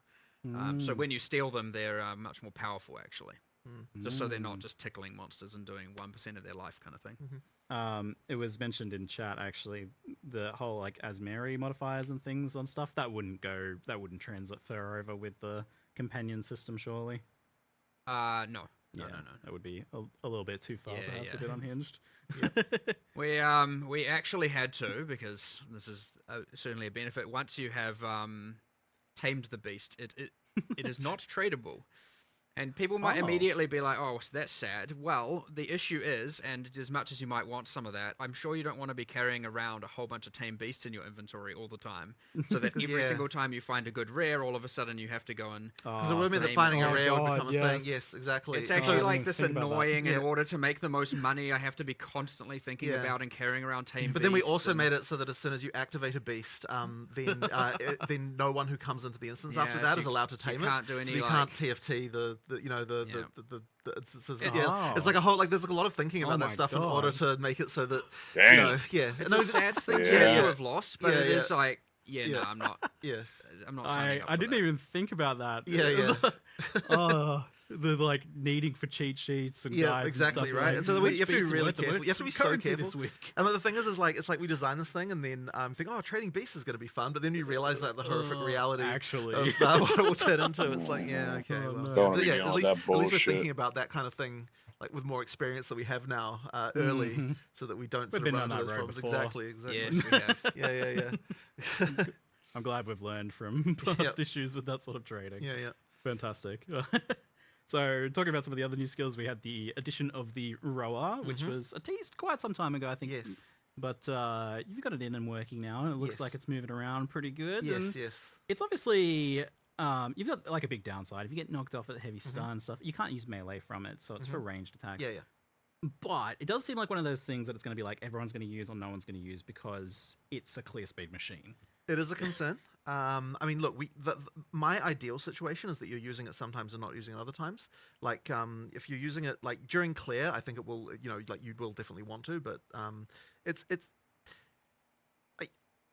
we want to just make sure that we've got like sort of fun things like that, and like it's just a cool fantasy. Like there's stuff like that I just want to get in, and it's like look, if it doesn't work later, if we have to nerf it, I mean, sure, I suppose, but like I want something like that to exist. We believe that it is. Can't be too strong though, or everyone will have to use You it. sound very convinced. Yeah, Yes, it's balanced. It's balanced. Well, as I said earlier, you can probably get builds that get to the point of parrying indefinitely. So you can. That means, in theory, you can probably get to the point of riding a rower indefinitely. Sure, right? sure. Again, enough evasion and enough stagger speaking into and all of that. Yeah. Well, fundamental question actually. Like, what's its move speed based on? Its own move speed? The move speed is just your move speed. Like but it's without the penalty. But what you don't get is the penalty for when you attack. Course. Yeah. That's the thing. But it's funny though, because like even though it doesn't have a move speed bonus, it feels like you're motoring when you're using it, just because of the fact you don't get that downside anymore. Like you feel like the fastest thing on the planet. I get that. It is. When you're doing there are other like No more slowdown mechanical when you benefits, attack. like, it's considered see a it being companion, useful. which is a kind of subclass of minion that we've added, where you can only have one of each one companion base is a keystone for another, but you can only have one of each type. So like you can have a tame beast and a rower with the keystone. Oh, right, yeah. But inherently you can only have one companion. Right, so you can't use a tamed beast if you're using the rower. And then there are heaps of passives for like if you have a companion, like companions while they're in your presence and all that kind of stuff. Heaps of that stuff around the bottom of the tree. Yeah, I saw you guys remade the minion damage is player damage node on the tree. It's you companion damage nodes become player damage nodes. And I was like, oh, that looks like I'm gonna take that. Well, so that's the like companion where it's like more the mercenary over to ranger huntress is more like you want your one powerful minion and benefiting that benefits you and you benefit it, and there's that like, synergy between you and your companions. So since it is a companion, I like the idea of like balance wise maybe it ends up being that you're like map clearing on rollback and then you get to the boss and you dismount like old school mounted knights who charge in battle and Yep. then dismount and fight. Yep. So if it ends up like that, that seems like that would be a I pretty think cool that balance should for be, it. that should be the best way to use it, I believe. Yeah, because then you gain access to your dodge roll for Yeah, the boss fight exactly, where you need it. Yeah. And does the roller then kind of do a bit when you're not on it? It can attack, but I mean, it's not exactly a huge damage source or anything. It's like certainly better to stay at ranged. It's not the most durable of birds, for sure. But it acts as a distraction. Maybe Yeah, there's yeah, some yeah. I support mean, it's a gems minion, right? Like it can do attacks things with. things and does stuff. Yeah, you can support it with minion supports to make it more durable and all of that. So yeah. Yeah. Oh, I mean, there's the one that's like the minion takes 10% of the damage before you do. So sacrificial bird. Yeah, true. Poor little guy. Damn. So that's, I can see they're being that used sounds as for it, unbelievable to as play long as on it's that not one. too expensive to use. Speaking of new content, 100 new uniques this time. So how many are you aiming for? Kind of in general, is this about really like filling that roster Well, out? we want to have every base type have a unique for the purposes of chance. Outside of boss uniques. Outside of boss uniques, so we want every on base top type to have a to have a unique that you can chance. And Yes, so that okay. was with the eventual goal. One of the things, of course, that we had that was sort of a problem in early access is that because of the way, because when we were designing uniques, we kind of designed them like in order of from base type up, just literally because that's the way that like spreadsheets are arranged. It's like we ended up with all the low level uniques enough, first, fair kind of enough, yeah. before the high ones, and it was kind of it's like we didn't see that mistake coming. Like it was kind of stupid because we thought we'd get we through thought way we'd get through more them of all, right? We were like, so- okay, we'll get all the uniques, and so we designed them all. It's like, okay, we'll start working on the art, just go down the list. So then we're like, oh crap, now we don't have very many in-game uniques. So this time we're like, okay, we really need to make sure that in-game uniques are a thing. There's way more of them. So the focus really is on making sure there's lots of cool stuff to find. Lots of really chase things that you can get. It's not. So you discovered the sort order changing in the Yeah, spreadsheet. it does help. Turns out. But effectively, like you should. This should be a lot better, and like there's lots of cool stuff there. And we're just going to keep going with that, by the way. of course. Yeah. 100 now, 100 later, 100 next. Just keep going until kind of honestly, we never really stop making uniques. Like, Yeah.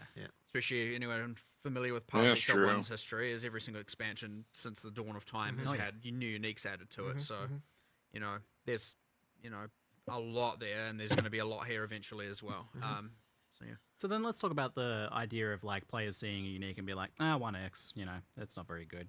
What do you guys want uniques to be in Path of Exile 2? Like, how powerful should they be? What should they be aiming to do? And how should they affect the rares in that slot? I mean, it's always a tension because we want rares to still matter. Like, we don't want just your character to be just only full of uniques. So it really is like the role can evolve. So at the start of the game, they're really supposed to be more about that.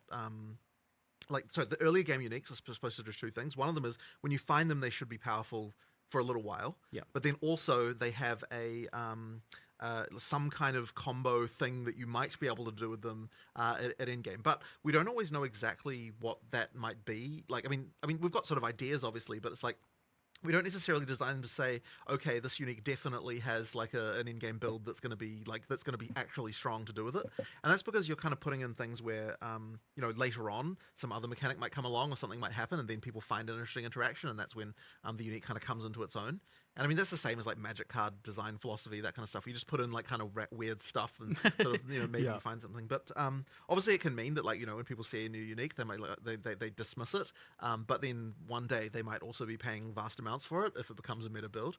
So, but I feel like a game has to have that stuff in it in order to feel like there's lots of interesting ways to experiment, because like, it's like the feeling of being the first person to discover some new interaction is an amazing thing, and then when people see something that like feels smart, and it's like, if we don't have uniques that just take chances and do weird shit, we'll never have that kind of stuff happen. Yeah.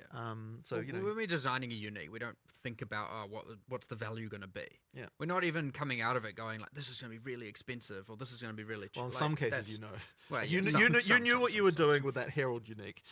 Nah, it's more of the charm but that's the thing. Are you aiming for the? Honestly, there's someone said the other day they're like, a successful unique is one that should be divisive, and I was like, I agree for the most part, but not every unique should fill that role. Some should just be clearly, this is powerful, I want it for sure. It is going to be on my build. Chase. And others are like, what can I do with this now? And then others are just like, we don't know if anyone's going to do anything with this. Throw it in, and sometimes it doesn't get anything happen with it for 3 years. Yeah, I can definitely see that but shit. we don't know that necessarily. It's like, There's let's just definitely take an some experiment uniques that and are throw just it in there like, and let the players figure that this out. has Yeah, no I feel use. Like with a lot of This these is uniques, you doesn't even garbage. question. You're just like, Mhm. I'm gonna That put definitely is a something- thing. That's a little weird. Maybe someone will figure that out. Well, I think it's she called it. It's a puzzle piece, right? Yeah. It's just a piece in the puzzle. You put it there, and maybe someone will complete the puzzle or half of it. Maybe not. And then others where it's just like, yeah, this is powerful. Yeah. Like, I mean, have there it. are definitely some chase uniques in this. In this. Yeah, situation. 100%. Oh, definitely. Yeah. So on chase uniques, then we've obviously had some like pretty crazy ones so far. Where do they want to be in terms of like how hard they are to get for players? Because at that point, you do need Right. to consider like how So expensive they end up being. it's really tricky. So whenever we're looking, so if there's a unique that's broken, I guess there's two responses, right? One of them is make it rare enough that you only get the brokenness after the point when you're at the point where you're supposed to get it, Temporalis. Yeah. which is to say, like, Right there. post pinnacle boss type, You win. like a late level of character Yes. development, right? And then the other response would be nerf the actual unique, and it honestly is a case by case. Like, I think that like Temporalis, for example, actually got nerfed in both ways. The actual unique was nerfed a little bit, I believe, although I don't believe it's maybe as much as what players might expect. But then also you've got okay, whatever. But also we have made that one rarer. It's in still terms of being- it's still pretty crazy. Oh, in it's the still right crazy sense, for sure, yes. for sure, for sure. But the thing is like you want to chase stuff, right? So therefore you don't want to just go nerfing everything into the ground the moment that it's Yeah. good. Exactly. Therefore that one becoming The rarer, I only think, the was re- right answer reason there, was the because dupe. it was way too common. Yeah. Just due to the We had also the issues with I mean, there were three real issues. One is darkness at one point bypassed honor loss, so all of a sudden a Yep. no-hit run. It wasn't a no-hit run. Yeah. You had guard bypass honor loss, so once again a no-hit run, Yep. not a no-hit run. That's the And flask. then there was just like, well, how can anything hit you if you can kill literally everything on your screen in one frame, right? So those three problems, and so as the balance issue of not everything surviving for more than one frame due to a subset of builds, and those other two things go away, it becomes a lot rarer in itself. Yeah. Exactly. And it is much harder to acquire, require like very specific and ideally high skill gameplay. And then there's just like, well, it also was just too common, the relic that yielded it. I mean, the expectation was that, because this is It a was hard duped. challenge, most of the Why time aren't they when people saying? try, they will fail. But the reality is, once you get the ability to do it, you just trade for that thing and get it every time. Yeah. So that's kind of meant that It's like the they're rarity afraid kind to of say. didn't work like we thought, and now that's like, that that's should be was the it's issue. both ways. Again for the They were PoE1 resetting the players dungeon after comparison, killing. It was far They more were common than original resetting sin, Sanctum which was the same role in PoE1's after killing the version of boss Sanctum, and just was to going and get killing the some boss sort over of and over and comparison. over It's and easy to over actually again. reliably do it. And it shouldn't They're have been that basically much duping more the complicated. boss. Yeah, gotcha. So crafting really surprised me. You guys announced. I thought we'd maybe get like one little thing. Maybe you'd do something with essences or something. But we've got essences coming out a lot more. It looks like you've got because you're violent. You can So into greater graders essences, now. greater essences are going to be much easier to get.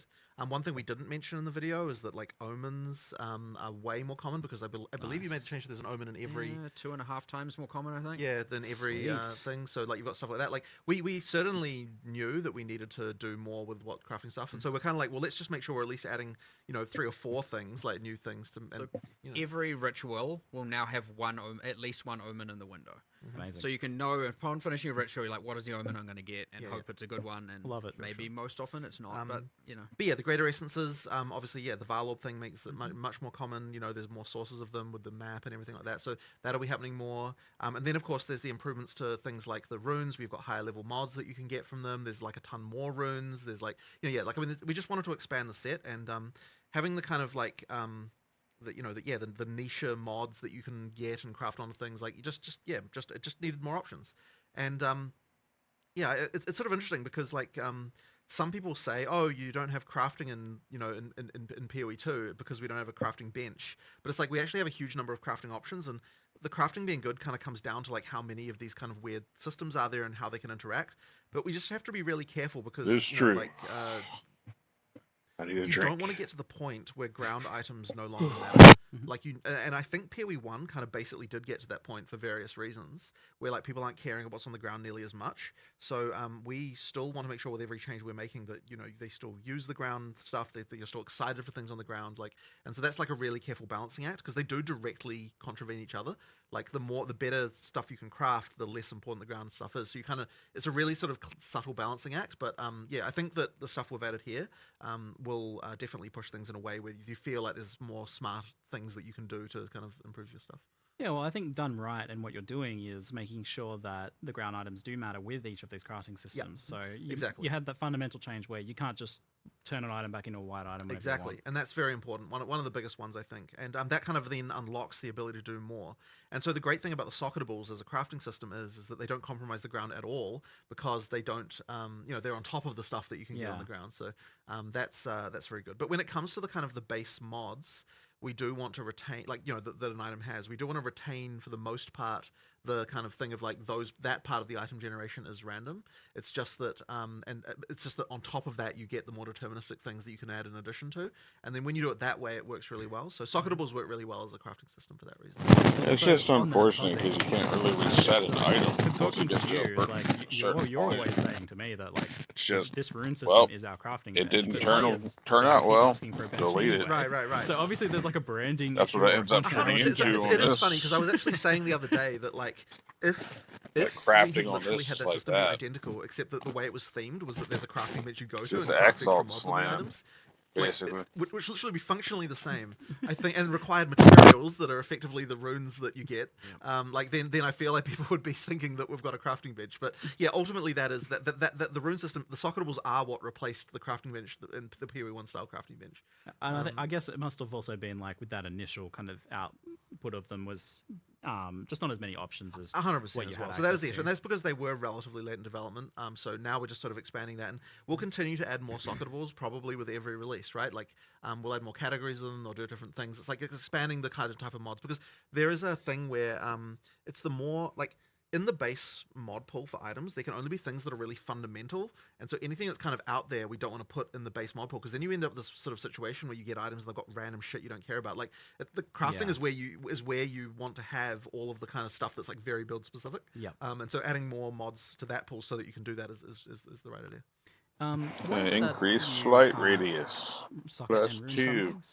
Like non-attack weapons, for example. Well, it was more just a choice for asymmetry where we just wanted these things to feel different.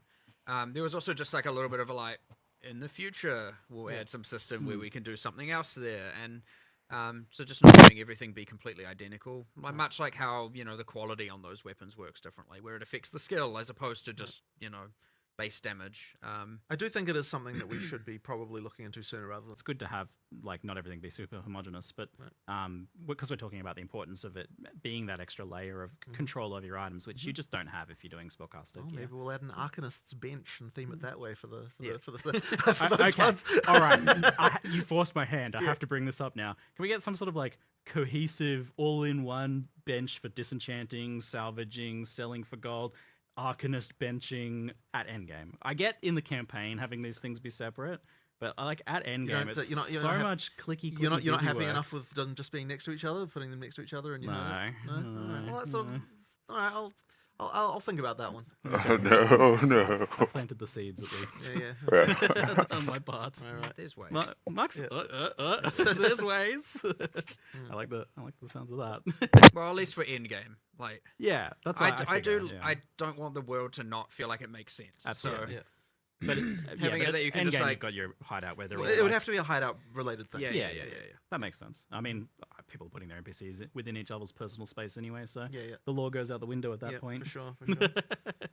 So we've also got Fractured, crafted via an orb from the cleansed monsters. How rare are those?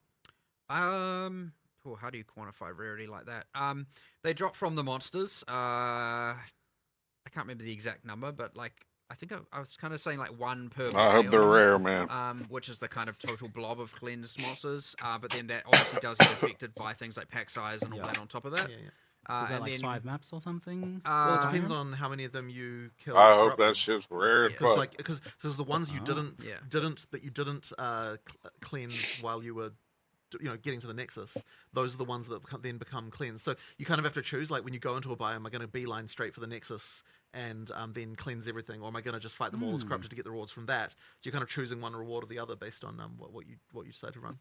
Okay, so you can kind of leave the Nexus for last if you want to. Yes, if you want to use it to try and get more fractured orbs. Well, it's the other way around. Do Nexus first, then it cleanses all the maps, and then now you can get the most chance at fractured orbs, or you can fight them corrupted before going to the Nexus if you want to get the rewards that the corrupted maps have. And we have for example, the corrupted bosses have their own uniques now. Yeah, so you're gonna want There's a bunch of new modifiers and Yeah. how they. So there's like random corrupted strongbox kind of things. Oh, and no, all that man. stuff. So you kind of really are like, I'm gonna, have a look. I at don't the like the mods, mapping in like DOE this, 2. This, then this, then this, then the Nexus, and then I'm gonna do the rest cleansed. Does the cleansed boss have its own uniques as well? Not yet. Not yet. Okay. It does. I like have, DOE 1 where I can just It guarantees a fracture. choose to grind a single yeah, map those are the bosses. over and over and it'll over display, again. if you hover over the map and it says like contains, I can't remember his name. Then you run it and kill it, you will get a fractured orb. So at least you will know that will drop one. Yeah. So with the fractured orbs being a way of fracturing, that's obviously super powerful for crafting. Are there any fractured items dropping pre-fractured? I quite liked that. I think we went with no in the end. Yeah, we not were going to do currently. it, but then we decided not to. But we might do it later. Yeah, so an extra add-on. Is there a particular reason for it or the thought process for that? There just kind of wasn't anything that really fit that exactly. I think At some point, you'll want some new thing to Yeah, go in probably, that, like this. probably. This feels Personally, right I then. would rather just drop more orbs, honestly, and let people choose how they want to use them. I like it from the perspective of dropped items matter. Like when you're yeah, seeing but a rare, they kind and of then already you're like, do. "Ooh." They kind of do here anyway because they do, like because you because use you it- need that yeah. as the thing of the fracture. makes So it's sense. kind of not necessary. I think. Yeah. There's other little subtle things, like for example, the cleansed monsters within cleansed maps can't drop equipment as a little thing. So they have much higher. Obviously, they're dropping things more like waystones, tablets, currency. They don't get to drop any of the armor or anything. So they're more like currency sources. As like an interesting Yeah, subtle thing. if you want more currency, then play cleansed maps. Well, like So a lot more Val instances, orbs, a lot more omens, potentially ability to get fractured. little some red orbs, like combination corrupt with the things. New, more accessible at low and mid tier Design combination. 4.0. Yeah. This is yes, recombination's certainly undergone some changes. This is a huge leap forwards compared to 0.1's crafting. For sure. So was it just about that you had to establish that really like humble baseline for crafting? Oh, So that you could then okay, go yeah, to like something the honestly, I mean, look, on some the level, it can special just be, corrupted like, version you of the need economy currencies. to see how things evolve. We I don't just know. I don't do think too much they at even have once, and any of although that this may right seem now like in quite a DOE lot, 2. It does, But yeah. that But would the be thing is, really like, cool. but They in terms of were the talking system, about like, having other if we had all currencies that that they at the didn't start, mention. Yeah. I think that we wouldn't have been like So put that it would this way, be really It cool. is hard to take the stuff away, so that's why we Yeah. have to be a little bit careful as we do this. Yeah, I guess you needed to kind of assess the fundamental things like the no scours, the no Yeah, holes 100%, and stuff like 100%. that as well, because Yeah. then you can have a better idea of how to build off that, which I'm super excited for. Crafting. But of course, and if actual you know crafting. us, like more, there'll be more. There's always going to be more. Oh yeah. so. Oh, you gotta have a new craft for every league, right? That's how it is these days. Oh yes, I expect a crafting system for every league. Thank Yep. you. Something like that. That's somewhat actually our intention. So yeah. I love it. Love it. Perfect. So let's talk about Endgame then, because that had some humble origins as well with the initial implementation of PoE 2's Endgame. Obviously trying some new things, being a bit experimental, not necessarily just wanting to copy PoE 1's Endgame, but how far of your vision was 0.1's Endgame? Was it what you want? I would say that the main problem that we had is there wasn't enough overlapping axes of randomness, as we call them, where effectively you need to have it so that when you go into a map, there's just chances for random shit occurring, and then that random shit like might happen alongside some other random shit, and then now the thing together is like a new scenario. So I mean, effectively, Random like shit squared. yeah, exactly, right. So let's like if you look at what we actually added here in terms of like encounters, if you will, whatever that means to you, like we've added kind of more than 40, probably something approaching 50 encounters, and that's if you count things like each rogue exile is a separate one, and each spirit's a different one, and things like that, right? So those are the things. But the big difference between the ones we had before and the ones we have now is that most of these ones can overlap with other things. So you have a situation where you've got the Asmeri Wisp that like happens to infect the unique boss of the area, and then that leads to a combat situation that you haven't had to deal with before, or then like you've got some essence thing that like or like, oh crap, that like this other wisp like caused the thing to turn into a boss that then like it's just like it's all that stuff combining, or like what happens when this goes with a with a unique strongbox, and it's like all that combining stuff, and that's what leads to the situation where you've got an exponential explosion of like possible combat situations, and then sometimes you just run into stuff that you've never seen before because of that, because of this combined in some interesting way. And that's something that definitely PoE 1 has got very well, because it's got so many of these things that have been added over time. And it's also something that we I took get care to that. make sure that each league specifically did. So what PoE 2 lacked was, I think, that. And so that will mean, I think, that the end game is overall just much more engaging. fuck. Obviously, we're going to be adding more content and more of the Sneezing but my ass off fundamentally, today. it's like it was enough of. It was specifically more of that type of stuff that we needed to do. And honestly, I don't think we've even got enough yet. Like, we want even more. Like we'll keep on adding that stuff, but it needed to become a focus. And I think part of the reason is that like when we're first working on the end game, it's like we need to come up with the big ticket items, right? Like what are the the league things and like the maps, and like we need to come up with all that stuff. And so it's the little detaily kind of things that kind of a little bit require a bit more like time and stuff to work on, even though they're actually like relatively efficient to make. Like we can make a lot of them when we do actually sit down and design them, because they're like making a new strongbox, like sure it's like it's work, but it doesn't take like that long, if you know what I mean. But it is but it is that stuff that really adds all the flavor and kind of interest. So we'll just be continuing to do that through the game. And I mean, even yesterday we were having a conversation about like making it so more of the maps, even just like regular maps, have more interesting just little things that happen in them and stuff like that. Like more like what the campaign has. Love that. So we haven't like got there yet, but like as through early access, we'll definitely be just like introducing more of those little details everywhere, so that you get the interesting things happening. Yeah, so a bit like those exploration mechanics in campaigns. 100%, yeah, could be a exactly. thing That's just, we just want to make sure that you feel that same way through the in-game as well. And with the leagues as well. Yeah. And like, there's really only so much randomness that can occur within a breach in a map, and so they will end up feeling ultra repetitive. Whereas, and again, in PoE 1, you had the boss that could spawn occasionally. You had 5 different factions. Things like that. And it is very much our intention to expand on all the leagues, to have way more random things occurring, mini bosses spawning. Whatever else, I have a whole set. I don't want to spoil them all yet, because that's a whole later thing. But definitely want to expand on all that. Even Expedition only has the one boss. It had 4 in the predecessor. Like we need to get back to having all of that depth and all of combat and all of those mechanics, and it'll help hugely, while also making sure we're adding new ones, of course. But what we definitely have learned is that our minimum standard for new ones is going to it should include all of these things from the get-go. Right.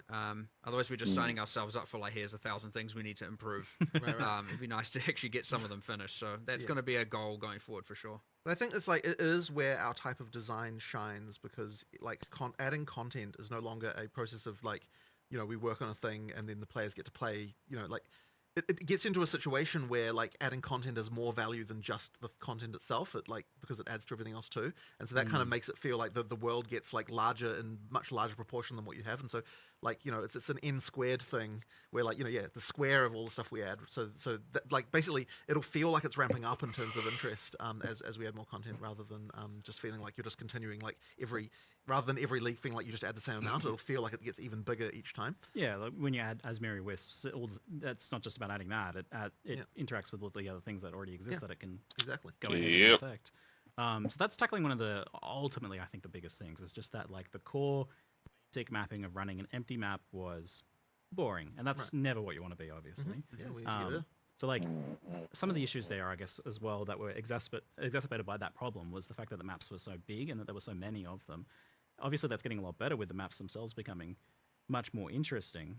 But it seems like this corruption and cleansing mechanic is breaking up and giving you something to progress through as you move towards the next tower or next boss or next other mechanic. I mean, I guess there's always something on your screen that you're pushing towards, it looks like. Well, we want to try and honestly, I don't even think we're even quite there yet. Like, we really want to make it so that you feel like there's lots of quests, as it were, in endgame. Like, not necessarily directly in the form of like, here is a quest objective, but like that you sort of have this feeling of like, there's like different stuff that you're like that you feel like, there's a thing, like exactly right. You need to ideally, like, every time you do one of those, it's like there's another one just on the horizon that you're thinking about. So if we can achieve that, then we'll have succeeded. But need to keep adding stuff, right? Like just more and more things, because obviously you need to have enough just core there to be able to get to the point of it doesn't feel like you're just repeating the same thing over and over again as well.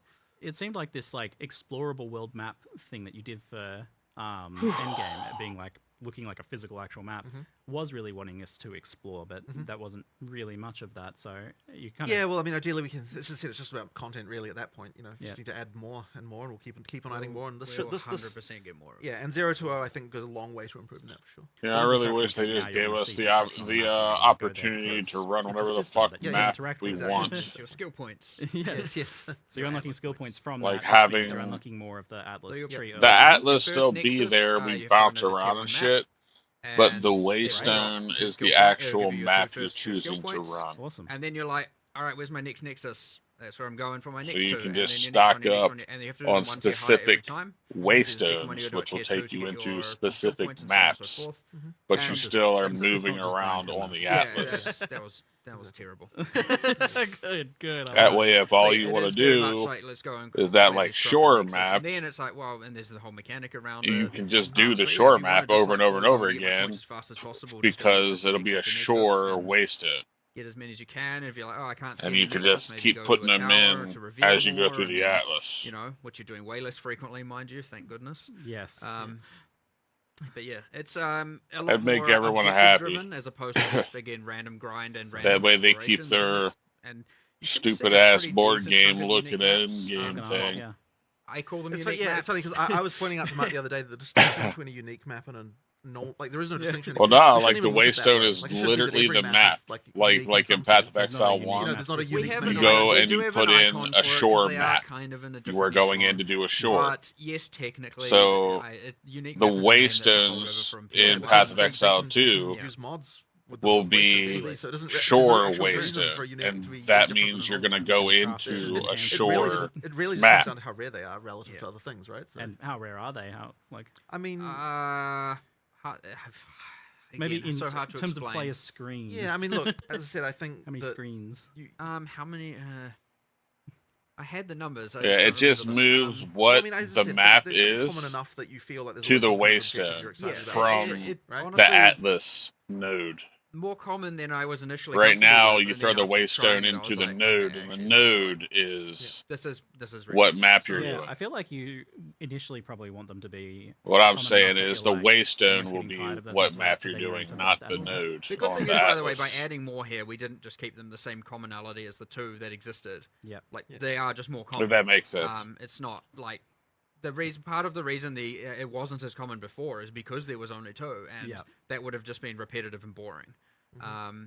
One of the other restrictions is that the Vault of Kamasa was restricted to the Val City biome, so to speak, Yeah. and that was one of the Citadel biomes. That's like one of the rarest and latest, Yes. So it's like we've not only made that more common within that biome, but a lot of the new ones, in fact, all of the new ones aren't restricted to those city biomes, and thus they are appearing more frequently. And some of them are like, oh, you want deserts because they give you the essence map, or you want the mountain because they can give you this and that, So like, ideally, there's a little bit of just like you see the edge of a desert, and you're like, oh my god, please. Yes. Okay. So that's what I was gonna say. There's like idea. Because I'd have to say exploration is, that's like, I felt probably they needed my something biggest high, and so, gripe like, about the you're end actually pushing game into right a biome. now There's is that they one node force that's, you like, to run effectively maps you drops don't stuff, but obviously like, it's not you much. don't The want one to that was do, the even at the shattered very, lakes, for very example, end as you can game. probably imagine, only spawns in You the water biome. still, And so there's a to little bit of, progress and around the so does Atlas, Untainted you have Paradise, to do and certain so maps. there's one other. So there are actually three Ooh, okay. special maps that can spawn only You in go the water. on Path of Exile So 1, go to the water. and you can literally And, farm otherwise the how easy map is you it to want to find? So farm, there's and an that's it. icon, You can obviously just kind of have an choose idea of that what if you biomes. want. Is It's it, your like, also something pretty choice. visually- Oh, there's You are art not there, yeah. forced Yeah, so to they do are shit you don't want wanna to We do. looked at with the megaliths, which had all the storm and lightning. Here one we on the map too, has they're a bunch of forcing you storm to and do lightning. shit you don't want Cool. to do. That's awesome. Cute. That's great. So we mentioned the Atlas passive tree, and you're seemingly, I think, you're getting better progression of that. But definitely an issue I had with it personally was that it felt very top heavy, both for the core one and also especially for the league mechanics, where like the league mechanics you don't get points until you kill the bosses, which to me feels like the end of it for most players. That kind of was the original pitch of that, and I wouldn't say that's really changing here, but there is more we want to do with that, and I think that it could be made better, but 020 isn't getting a change there, to that side. But in terms of the actual core atlas, it definitely is. You know, like you're getting that earlier. There's more. It's a bigger tree. There's more interesting stuff. There's subtle changes to getting them in the sense that, like, for example, the difficulty 0 pinnacle bosses are way lower life. Well, that's actually now. good. That's actually a very good point. So yes, difficulty 0 is now like half the life that it had before, and so that's like a pretty substantial difficulty change. 4 is currently the same Yeah. as what it was before. So it's same top end, but like easy, more accessible for more people at the bottom end. Right. And then also because of, like, you know, due to the reliquary key working the way it does, all pinnacle bosses can drop all uniques at all difficulties, except they are like substantially less common at difficulty 0, but you feel way less bad for running them at that point now. Right. So again, it's just opening that up to a lot more people to farm, and That's a little it's not so weird, much though. dependent on if your build can't do difficulty 4. Where really all viable pinnacle character kind of mindset. bosses So can much drop easier all onboarding pinnacle boss for uniques. those Which will pinnacle give you your bosses now. first. That's set a of little points. weird. Certainly a lot easier now.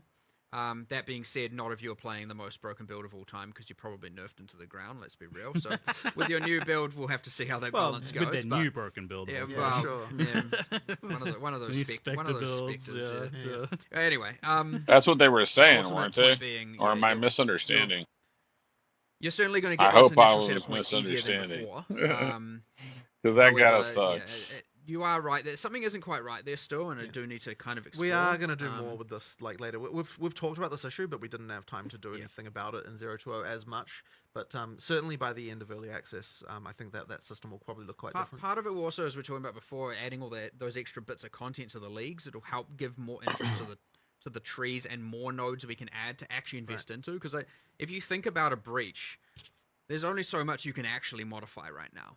Right, there's a level of radius, speed, density of monsters, and like there's the standard stuff with monsters, but like you can only go so far when you don't have all of that depth of different factions and different bosses and different mini bosses and different itemization or additional things with catalysts and whatnot. Like you are quite limited in how expansive a tree can be, and so it'd be nice to get those things in and also kind of look at the trees at the same time and reevaluate how that works, just so we can have them be more interesting while we're at it. Right. But yeah. And now with the pinnacle bosses, if you're like halfway through a level, you don't need to. Oh, maybe I'll do that when I get the rest of the level now. Yes, that was a good change. So yeah, as he was saying, as you were saying, you no longer gain experience or lose experience anymore from Pinnacle, so you could just feel free to do them anytime. Yeah, I think that's just a straight up upgrade, and I think that it's not like you were playing Pinnacle bosses for experience. That's nice, So, but it yeah, doesn't really the downside matter. is not an issue really. Yeah. You would And just also save the up your nice thing of materials really just until you keeping, level. like, if we add That's more what I leagues, did for anyway. example, and we end up with a Domain of Timeless Conflict problem, where it's just like rotations to level. When to I was max solo level, playing like, anyway. Yes, we don't want that type of content to be at the least way you now level. we can say like Yeah. maps are the way you level. Like Yeah. that is Yeah. what you're doing. And sure, you might get some sort of unique map rotation here, and maybe not. I don't know. Depends. But hopefully we can avoid that. But either way, like it's just really you're playing in maps to level, and that's what you're doing. It's and there's something that's not nice about itemized that. content, right? At though? least, It's at, not le- something- at least until we've added Delve. Well, sure. I mean, there will be future parallel in-game systems. Right? Confirmed. Yeah, no. I know you want to do something with Delve. yes. You're a fan. You're a fan. I mean, you made the end game look like Delve, so. Yeah. But yeah, that's been a long-term problem, and one we need to properly apply to the other game as well. That the whole like can't do my content because I got a level, and I'm like, even if you're only like 15% in, you're like, oh. Yeah. It's just not as bad. It's just not as bad in PoE1 because the leveling is faster. Yeah, it's so true. it hasn't been on our radar as much. So speaking of like map progression, there's been some fundamental changes there. You're telling me that now you can no longer drop maps below your current level of map. It's correct. So yes, you no longer get. That's if pretty you're nice. Playing, a T5 map. Amazing. You're only going to get T5 maps, or if there's a boss there, a T6 map. But we've also smoothed the way the whole progression works. So we've actually the map drops are way less That was random always now shitty. entirely. Get T1 When you maps kill the all last the way player up. in a map, that has a it can affect. At T1, that was a 100% chance to drop another map of the same tier. And then as you go up the tiers, you can still sustain that using Waystone chance. So effectively, it's de-randomize that a lot. And then there are several ways that you can get upgrades. So in terms of like going up the tiers. So one of them is that when you kill a boss, that's a guaranteed +1 upgrade. Then of course you can still cube them up, 3 to 1 recipe to go up a level, or you can run it corrupted. And if you're running a corrupted map, then because it drops the same tier, that's like a sort of guaranteed. When I say corrupted, I mean the one that Varlorb corrupting up plus corrupting up +1. That lets you do the run them the same level as well. So you've kind of got those 3 options, but it's much more intentional now. It's like if you're going up maps, it's like you're deciding, okay, this is a thing I am doing. You don't just kind of have that like it doesn't just happen. So it's kind of supposed to make the jump like. If you're just looking to sustain, you can do that, pretty much guaranteed. And unless you're dying more than the number of times you've got portals, which is obviously the thing now. Now that you can go through portals again, the sustain is going to be a lot easier if you are dying. But then it's like once you've achieved that, it's like okay, you effectively can sustain forever. Like the cases where people just drop off the bottom and have issues should be like way less common. Ultimately, it's way less random. People were definitely having issues. And doing like T15s and stuff. As long as you are able to not die all the time, you will sustain that tier forever. Right. Assuming you can roll enough, that high enough mod count.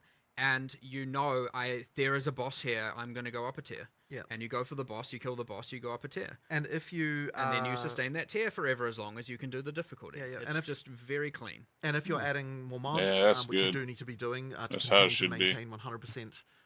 ability to go up tiers, then and if you're doing that early, you're getting more maps than what other people are getting, which means you can do the cubing as well. Like it's just kind of like it just much more effectively gets the thing where good players can advance at the right speed, normal players don't fall off the bottom of the curve. It kind of solves all of those issues like without, but also you're not going to have just like hordes of low level waystones that you don't need as well. So I was literally vendoring mine. There are still. You can get to the my fucking tab would fill up, and I was just vendoring shit. Good enough, but if you're doing it, you get there, right? It's pretty quick, and you can take it at your own leisure as well. They weren't worth the time to 3 to 1 to raise them and shit. So I was just like none of that telling them. is really the case. It's just that before you could luck into getting to T15 quickly, with some level of biasing the luck, of course.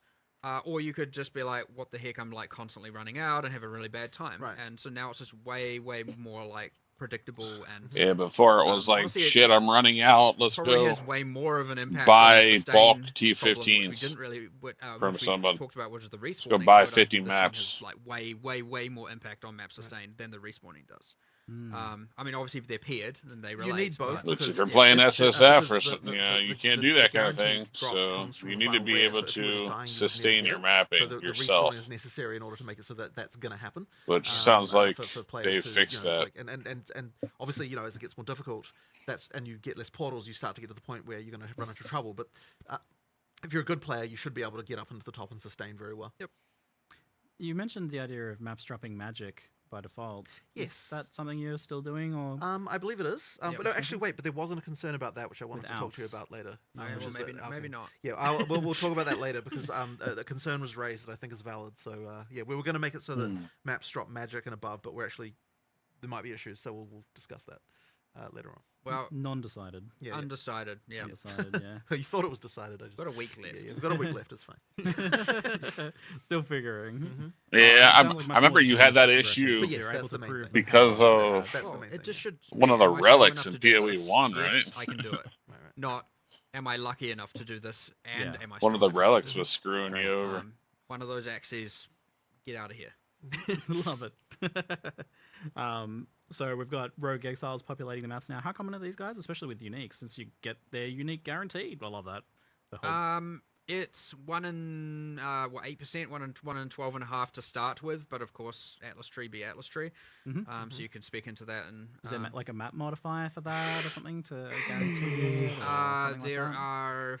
I think in this case, this one is the exception, whereas you can get normally guaranteed of the other things. We wanted the exiles to be one that you can't just guarantee all the time. They don't always have uniques. Yeah. But when they do, they're using them. The AI is very cool, like how it works. I mean, they can have 0, 1, 2. I mean, there's nothing stopping them from having uniques in every slot. What? But like, the chance of that would be. It is absurdly rare. I assume it's Yeah. just rolled per slot, basically, right? Yeah, it is Yeah, rolled it's per rolled per slot, slot. yeah. So Yeah. But So you we're talking might have like a line of just fraction of a fraction of a percent Yeah, for like exactly. all of them, but still like 5 or something like that. Yeah. you can have them. But they have quite a lot, like, because they're a player, the assumption is that their other gear is also relatively good, so they do generally drop more biased towards dropping higher tier rares and stuff like that. Yeah, so. they're doing that like full set of items because Yep, you've killed yep, a player. yep. Cool, I like that. I always love that little thing. Mm-hmm. And I feel like it's even more important here in PoE2, so Right. that's awesome. Bet just some of those Yeah. will be unique, maybe. We wanted them to be less common than the other content, but like way more exhilarating when you find them. Yeah. But of course, again, you can speak into them. Across of other things, that's your choice. Cool. Mm-hmm. Is there going to be some sort of like warning that they're coming, or are you going to know they're in the map ahead of time, or are you just going to get ambushed by these guys? Leaf zone from off You screen. won't know they're in the map ahead of time, much like anything random you run into. But they talk though, and Yeah. they'll say something before they. They monologue before they know They you. do. Don't know if yes. I'd go to quite the level of Again, when I monologue. said but some sure. when I said some insult you, I'm not joking. Like some do literally insult you, and I believe one of the monks is a pacifist, and he's like, I don't want to do this. Don't force my hand. He'll do it anyway. But, I'm not. Yeah. I'm just. You're just like running away. Yeah, He's like, exactly. don't make me Don't do force my this." hand. Yeah, exactly. but look, you can just run away. You know.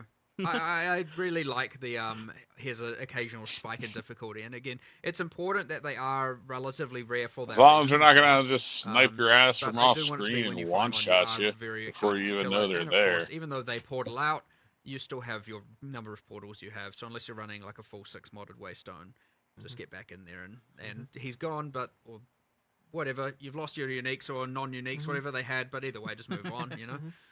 I mean, you guys were somewhat forgiving with this. You didn't make it so that they take your items.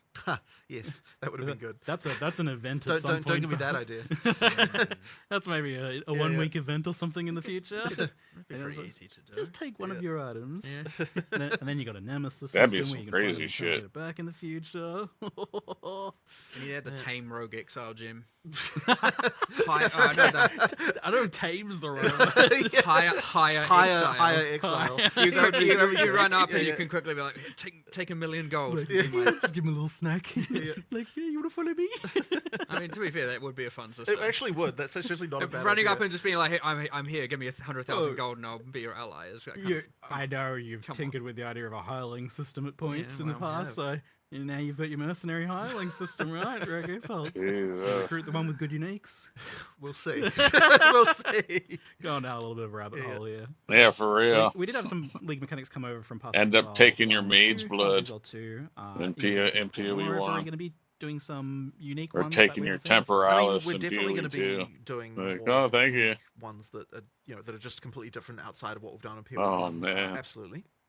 But I mean, we like I think that like sort of the hope in the long term. It would is that literally each- just get to a like, point as where we you kind of see get, one, you past just the log early out. access Like, and I'm actually, out. Bye-bye. just going out, that each time we do something, we're both adding a completely new league mechanic, but also potentially bring something back as well, kind of like as another additional kind of like, here's another fun thing. So that's probably sort of what I imagine will happen. But it kind of really is case by case. Like some things we don't want to bring back, some things we do. You know, like in my opinion, fucking can change over tired. time as well. Like if someone suggests like a new way to interpret something, then I might be like, oh, actually that is great. So it honestly, people assume that we have a full plan of literally everything, but it's like in reality it's like it's very much responsive to like what's happening, and like Where you the feel plan the the needs. plan we the actual plan relates to the things that like are definitely happening, right? You're talking acts, you're talking classes, you're talking like all that stuff is like definitely like that's happening. It takes a long time to produce. It sort of happens in the background. You've got outsources, armies of people kind of working on that stuff, and then all the kind of like more incidentally stuff is very much like, oh, let's do something cool, let's just make this, what if we do this, and we don't have a I don't have a plan for the next 12 strong boxes. It's just just come up with an idea, and like that's cool. Just a fun little project for a designer to work on. How do you feel like some of the ones that were, I felt somewhat definitively part of Exile 1 in terms of clear speed, like Breach, for example, have settled into PoE 2? Do you feel like they're in a good spot, or were they a good idea to bring over to the game? Look, I think Breach is. I mean, look, Breach is fun, right? I certainly wouldn't want to it remove is. it. I don't know. Breach would about, be like, better there's probably been if some all of the changes. I mean, it the was- splinters yeah, dropped yeah, into the yeah, same it's pile just at your fade feet out when you were without a done. doubt. It's much better Yeah. now, to PoE 2 standards, yeah. It's like currently on PoE 2, it's just too out of control. It just needs to chill. Right. There was a little bit of an assumption made where it was just like well, you'll get overwhelmed by monsters, and it's more a matter of survive as long as you can. And then, of course, because you get self-propagating herald builds that are just literally can kill anything. Which, by the in every way, heralds direction. don't self-propagate anymore. Exactly. Just Just Thank get that God. out of the way right now. The power That of shit the herald nerfed has kind into the of dirt. Yeah, distorted the league balance Yeah, in a way where it's like we have to, make some changes. So yes, Yeah. like it's coming down a bit. I think we saw For that sure. one. Hell coming. yeah. yeah. Well, 100%. I mean, look, there's a lot of things that people will say they saw. I coming, don't know what I'm gonna but do. it certainly Depends does on end who up being all's the case playing. that, like, the patch notes are, so by the way, we aren't releasing them at the end of this live stream. We're going to be releasing them next week. But they If are Frank gonna and feel like a bit of Tyler a are gonna be nerf fest for playing, sure, because like there's a lot. I'll of do things that Trade can- League. Let's so talk we can about all it. play Yeah, together. all right, My settle in here. expectations and Yeah. anticipations are Yep. that this first one is going to be an absolute wrecking ball of chaos and carnage, and see where things land. Yeah. But then maybe over time it'll become a sledgehammer, and then like a fine carpenter hammer. Sure, that definitely should be the case. As I said earlier, it's like 10,000 things will change this time. 5,000 things will change next time. Then hopefully we can halve it every single time. People should really be going in with the expectation that like nothing they knew about how the game was balanced before is the Forget same. Just everything forget everything you know. Like exactly. So basically we'll that kind of just means that like Oh, everyone yeah, who's so finding what, you're builds, gonna like, be, do it again. Like look, practicing you're going to b- find b- more before shit it? that is like Okay. outrageously broken again, but it is not going to be the same shit that was. That's a broken good way before. to knock the rust off. Attribute stacking, get out of here. Yeah, exactly. yeah. So I mean, it's the hope is though that yes, you're right. It'll stabilize to the point, and like I it will take time, but we will get to the point where we no longer have things that are easy to become outrageous with. Right, like the idea is like it shouldn't be that you can just slap a few different combination of supports together and then like you're just like destroying pinnacles in 14 seconds. Like it should be that. 14's a long time. Yeah, okay, sure. But You mean 14? That sounds like terrible. Yeah, builds. That's not exactly. even on PoE. Yeah, no, Ninja. but that's what I'm saying is with no items, right? But anyway, so the point is that like the first time you fight a pinnacle, it should be a bit of a fight. But then of course you do get back to the ability after like when like kind of like continuing to expand, like continue to develop. Oh, your did you character get it? Nice. post-pinnacle to the point of being able to annihilate them in seconds. Yeah. But it's just like that has What to be was earned. it, Can't just be 2 that, like, hours just or a an combination of hour? supports that you can get trivially will do that. Or like a common unique, and then that's it. Yeah, exactly, right? and- So, yeah. but it can be, but if you get temporalis, it's like, well, now, like, Nice. now you've got Nice, you've got some shit going on, but it really has to be. Executioner's finisher? There is an economic That's factor interesting. involved in becoming ridiculous. Yes. And so it's when that's not the case that we have a problem that we need to hit shit with a big giant balance sledgehammer. Yeah, so originally I was going to come in and like ask about all the specific things, but we just assume that like it's not going to be chaos. So Yeah. I like the idea instead of focusing on kind of like your core. What are you aiming for? What are your goals? What are your metrics? So What a happened? number of like damage / how fast you kill a pinnacle boss. Yeah. That you're aiming for, and then how much players can exceed that, and you're Yeah. like, Yeah. So it really should be that you're not killing, as I said, not killing pinnacle bosses that fast at the moment. Like a good sort of benchmark for like just a guy walks in and like has kind of got something that's like not stupid, but also like not like doing something like not crazy. And we kind of That's imagine nice, that you though. have about 50k DPS. Yeah, I ended up getting Something mine. like I that. have But at the same time, Ziz's anything stream up to 500k muted DPS on another monitor is 10 times. is fine. also okay. And well, that'll take you from because I taking can't a get it 3-minute from fight my down own to, like, a stream. 20-second I have to fight. actually Like, watch that's someone your range else's. of like potentially acceptable. I don't get it things if I going on. just But if you're stream it. doing above that, then you're in like we're probably going to nerf you territory at some point. So that's kind of like the thing. Now it's worth mentioning that like we've lowered like the life of pinnacle bosses to get that to be right and sort of things like the difference between a T15 boss and a pinnacle boss was just way too much. Yeah. So that has been that's been sorted out. Like it's things like that we just need to sort of get things in the right place here. So that's a sort of expectation. Now, obviously, people are going to still. Oh, find ways to get 10 million DPS the somehow, drop's I'm sure, active even though we're, like, on nerfing all many things. But on all the of thing them. I think that when we're talking about nerfs and how we want to do, Like, my it's key even thing that active I on wanna my try and stream. achieve always is that whenever we're nerfing something, we're only nerfing the thing that was particularly Which is Like, quite we're nice. nerfing as little as possible to make it so that the average Joe who works in and just tries to do stuff is not getting affected by it. Yeah. Like, it should only be the like ridiculously broken synergy thing that kind of like has some way of dealing with it that's actually affected by this. And I'm struggling to think of an example off the top of my head. Maybe you've got some of like, you know, a way that a targeted nerf that kind of like. I mean, like say lightning conduit, you're not gonna reduce the base damage of it because someone's able to hit for 150 million with one hit from it. Like that comes from the compounding, like top end levels of exposure, stacking, conductivity, and more so shock effect.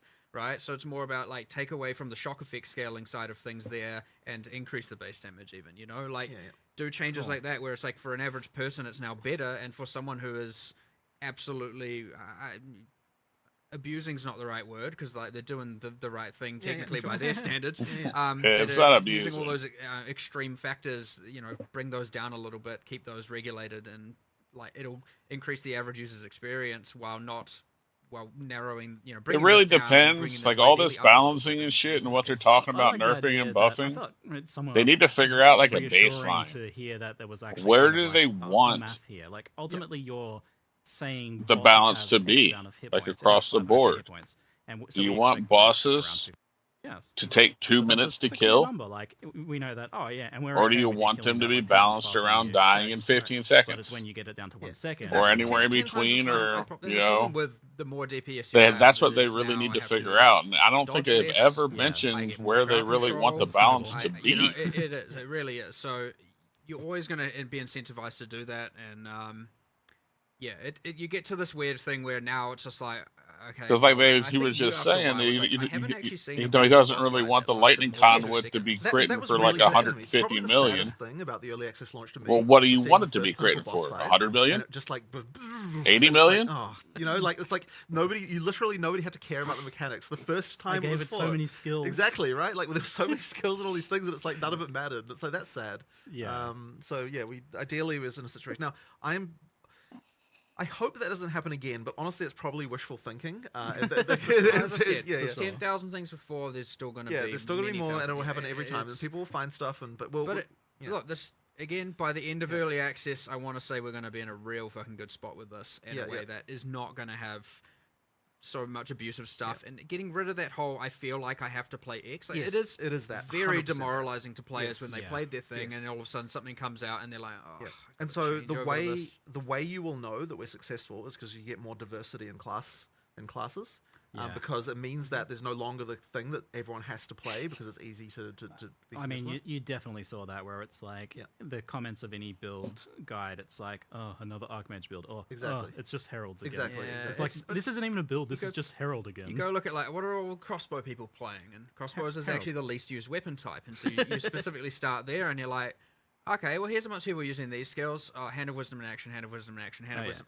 Okay, well never mind. The crossbows are relevant, right? Yeah, Like- even without stat stacking, still better. Yeah, than the and other it's one, like, so- okay, well, you know, obviously take some away from there, and then it's like, okay, well, what are you left with? Well, you're still left with probably crossbows are bad. So, what do you have to do? And it's like, you know, crossbows now, for example, just a quick change is like instead of using one-handed damage mods for added damage, they use two-handed and their base damage.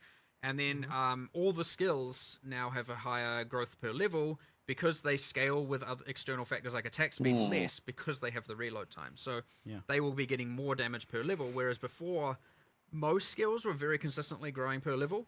So almost every spell would get the same amount of damage per level regardless of everything else it had. And this is how you got things like Spark just being the dominant skill, you know, out of control because it scales not only that, it scales obviously the number of projectiles kind of out of control, and with projectile and duration and other multiplicative scaling factors, you'll end up with just like, well, of course I'm just going to spark everywhere. And so now it's like, well, spark has these other multiplicative things, so it should get less damage per level. And this was in PoE 1 and was the right answer, and we somehow didn't replicate that exact thing that we did. Yeah, everything So- just had the same damage growth. Yes, we end up with exactly the same. So now every single skill we're looking at it and going, you're going to scale more, you're going to scale less, you're going to scale more on the damage axis because they have other things that scale. And this just means that, like, when you're asking, well, what skills have changed? Yeah, whenever this literally shit's done, I'm going to like, sleep. no skill will have the same damage as before. It's like a complete. It's a lot of really good you know, information, complete though. rebalance of the whole thing. Expectation wise, I am excited to test it out. Have a lot of things you could do for it. We'll get more damage. That's Yeah, what it that does. should be the case. But I mean, even as well, like when we're looking at things like I sort of mentioned it vaguely before, but like I'm trying to make I sure, just really hope they like we are don't trying make to make the sure Huntress too that much of a like the pain in the combos ass that to work play. early game still work I'm not late trying game, to have to push which is 5 kind of different the buttons every roundabout single to it, time I yeah. want to kill So something. crossbow's been buffed a lot, and I Yeah. also heard the other Like, thing that was definitely getting a lot of buffs if is that's the battery life as case, well. I I just mean, won't play it. You know, I'm we'll just see how that whatever. looks. I That's mean, fine. Everything Whatever. up and everything down. Yeah, yeah. It's so hard to even So, like. hopefully it's not like It's that. so hard to Hopefully have you like don't a have cohesive to message with the do single like that. this class is better Yeah. because it's Yeah, just. patch notes would be it's really easy for nice. I wonder mercenary if they'll be skills out or for tonight. crossbow skills because Yeah. I can look at those numbers and just be like, okay, I doubt everything's it. clearly They high. probably won't be Yeah, out but until the then in patch others, actually it's like comes it's out. so That way they it's can Well, make that's the the thing final with Warriors. changes Like and Warrior stuff, was like but they're in not many locked in cases there was stone a lot of now. things that it was actually not bad. Yeah. Like it was good in many ways. But then it didn't have anything that was outrageously broken like how the other classes did. In yeah, the same and it way. didn't gel with all players in many ways as well. I mean, we've also done balance changes on literally every ascendancy class as well. Yep. You know, Chaos. Pathfinder has like 2 extra notables and some changes. You've got a new notable on Chronomancer. We'll see You've though. got, Who knows? Maybe they will. changes to, like, you know, Chrono was way too much utility stuff. Like, where's just my like good thing, you know? So like, you got like a good Where's my thing. bonk node? You know, yeah, less niche, more something. And then we've just done that on every single class. We've upped a lot of the undertaken or bad things, and we've downed a lot of the really good, powerful things that were over the top. So this is why we've gone back to the more conventional patch note cycle of a couple of days beforehand, maybe. Yeah, I mean, look, absolutely. Look, if they were ready, you would have them. They're not ready because we're not finished, right? Like, Yep. and giving someone half the balance changes doesn't allow them to even make educated decisions on what It they're doesn't going to help play. you. So it's or just them. completely pointless at that So point. Yeah, we'd rather give you everything all at once instead of just some like here's But even once you have the patch notes, like don't even be under the mistaken illusion that you'll be somehow able to determine what the best builds are from that. Like this, because it's such a big difference. It's so many hard to take changes, things yeah. into context because you can look at it Yeah. and say, oh, okay, so like this thing got buffed, but this thing got nerfed. It's like, okay, but you're linking just 2 things. You're not linking Yeah. all of the other things. that Yeah, go into it. exactly. So Yeah. it's Yeah, very We'll try though. We'll try. Yeah, sure. Give it a shot. Do your best. look when the game released, Yeah. you had to learn everything. You just might have to do it again Mm-hmm. and again. Every single patch every major patch after this, you know, you're going to have Release to have too. less and less of that, and your familiarity will be able to come in and be useful. So at least from a balance perspective at this point, like you know, it's not like we've structurally changed the campaign and all that. So you have still a lot of information and knowledge that is going to help you play the game better anyway. On your you know second. I mean, a lot of people maybe made multiple characters, but for a lot of people, this might just be their second character. Yeah. So they're certainly going to be more equipped. And we've had the races, so you've been able to see how the best people Oh play. yeah. Oh yeah. There's definitely some good tips to learn from there. Oh yeah. That lever skip with the portal. Oof, beautiful. It's my favorite. On the slightly bigger picture as well, like life and armor versus energy shields. Are you happy with kind of where either of those are at, or what do you kind of hope to achieve with them? Energy shield certainly. I mean, primarily due to Grim Feast. And like Oh, mana God. stacking being a little bit out of control Yeah. that's been too strong on more the int side of defense for sure. Expect some pretty drastic Grim Feast changes mentioned. there. As for armor, well, you know, it's one of those like accuracy kind of things, right? Where it's like or dexterity and like you know, where it's like honestly our next point with that is honestly just to get in a room and just be like, all right, let's pretend it didn't exist and we were coming up with the game from scratch and you know, we're like, okay, we have strength. What would we want the ideal defense to be? And honestly, it might even extend further than that. And really just see, firstly, to make sure we end up, if we don't end up at the same point, to make sure we end up as better, maybe we do end up at the same point and we do just go, okay, here are some other changes that we need to make around physical damage in particular and something like that. But it's one of those things where at this point we just need to like review it from literally back to basics and see where we end up, because it might be something completely different, but like it might also end up being relatively the same, and maybe it was the better answer. But either way, it's worth the discussion and worth the time, because you know, it's, I wouldn't say we're happy with it, and I wouldn't say we're necessarily like all the way unhappy with it, but it's, yeah, there's something not quite right going on for sure. You're still fundamentally questioning some of these things and willing to go back to the drawing board on them, which is quite Always. interesting. Well, 100%. And this is the time to do it. We drastically changed how evasion works, and I would say it's for the better, you know, and we should be exploring that with everything, and you know, so we just need to do that process still. You know, that being said, you know, as we make things more like the shield block better, as we buff the ascendancies or nerf them in on the other defensive arcs. Things like armor will become better, but yeah, again, it's not quite right. But I don't have enough information to say, where it will what it will look like in the future. So. Yeah. Okay. Cool.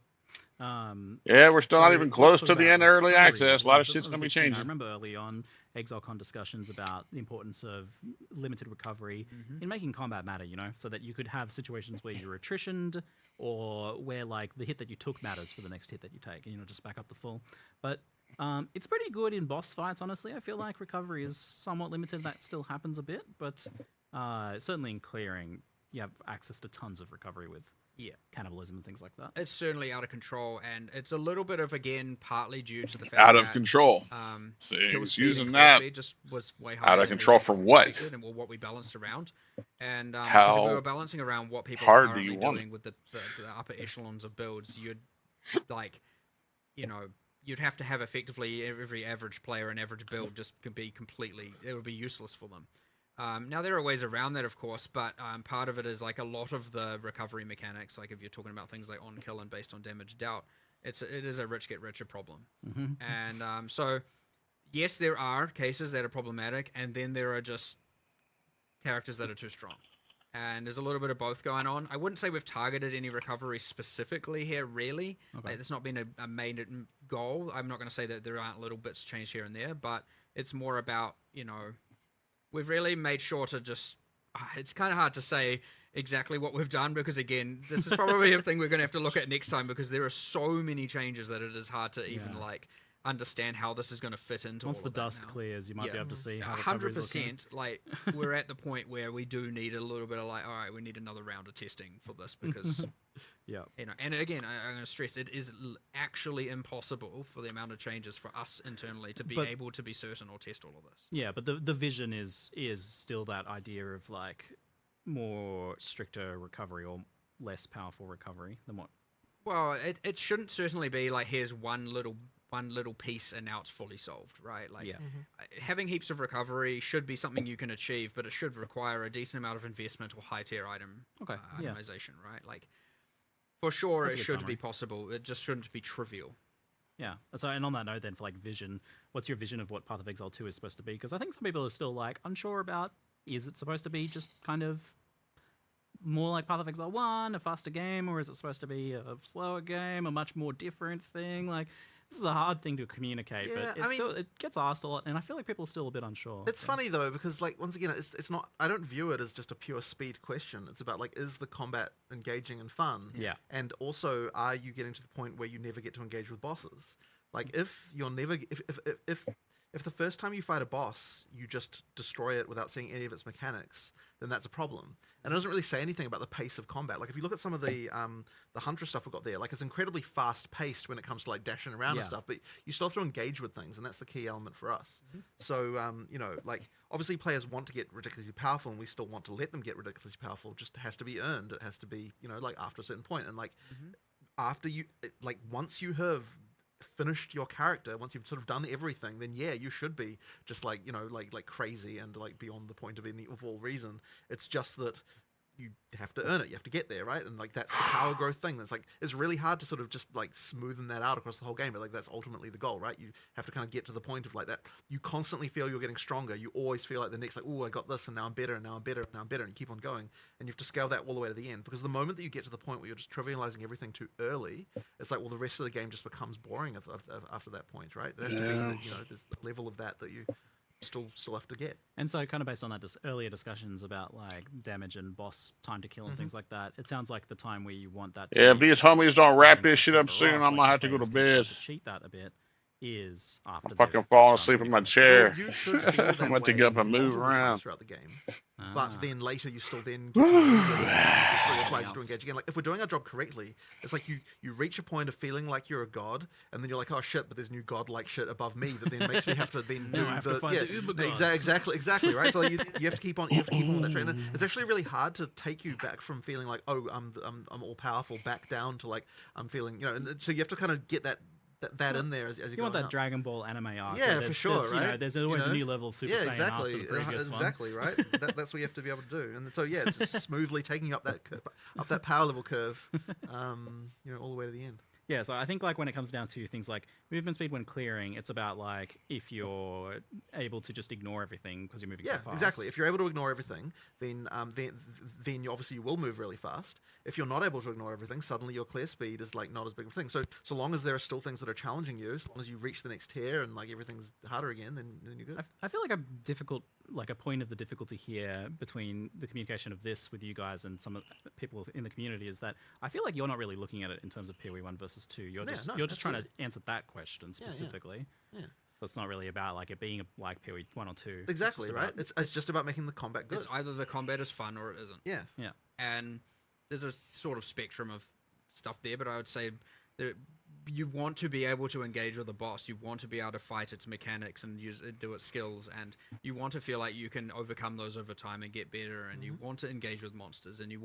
And yeah, there's probably some people who are like, no, I don't. I want to just press a button and loot drops on the ground, and I don't have to look or do anything. And well, so that's an interesting point. Is there's this let's say the quote unquote mythical average build is are they able to switch their brain off and watch Netflix on a second monitor only if they're doing like maps 3 levels under what they should be doing or something, or should that be able to happen at kind of like where they're once at you're at your tier of godhood?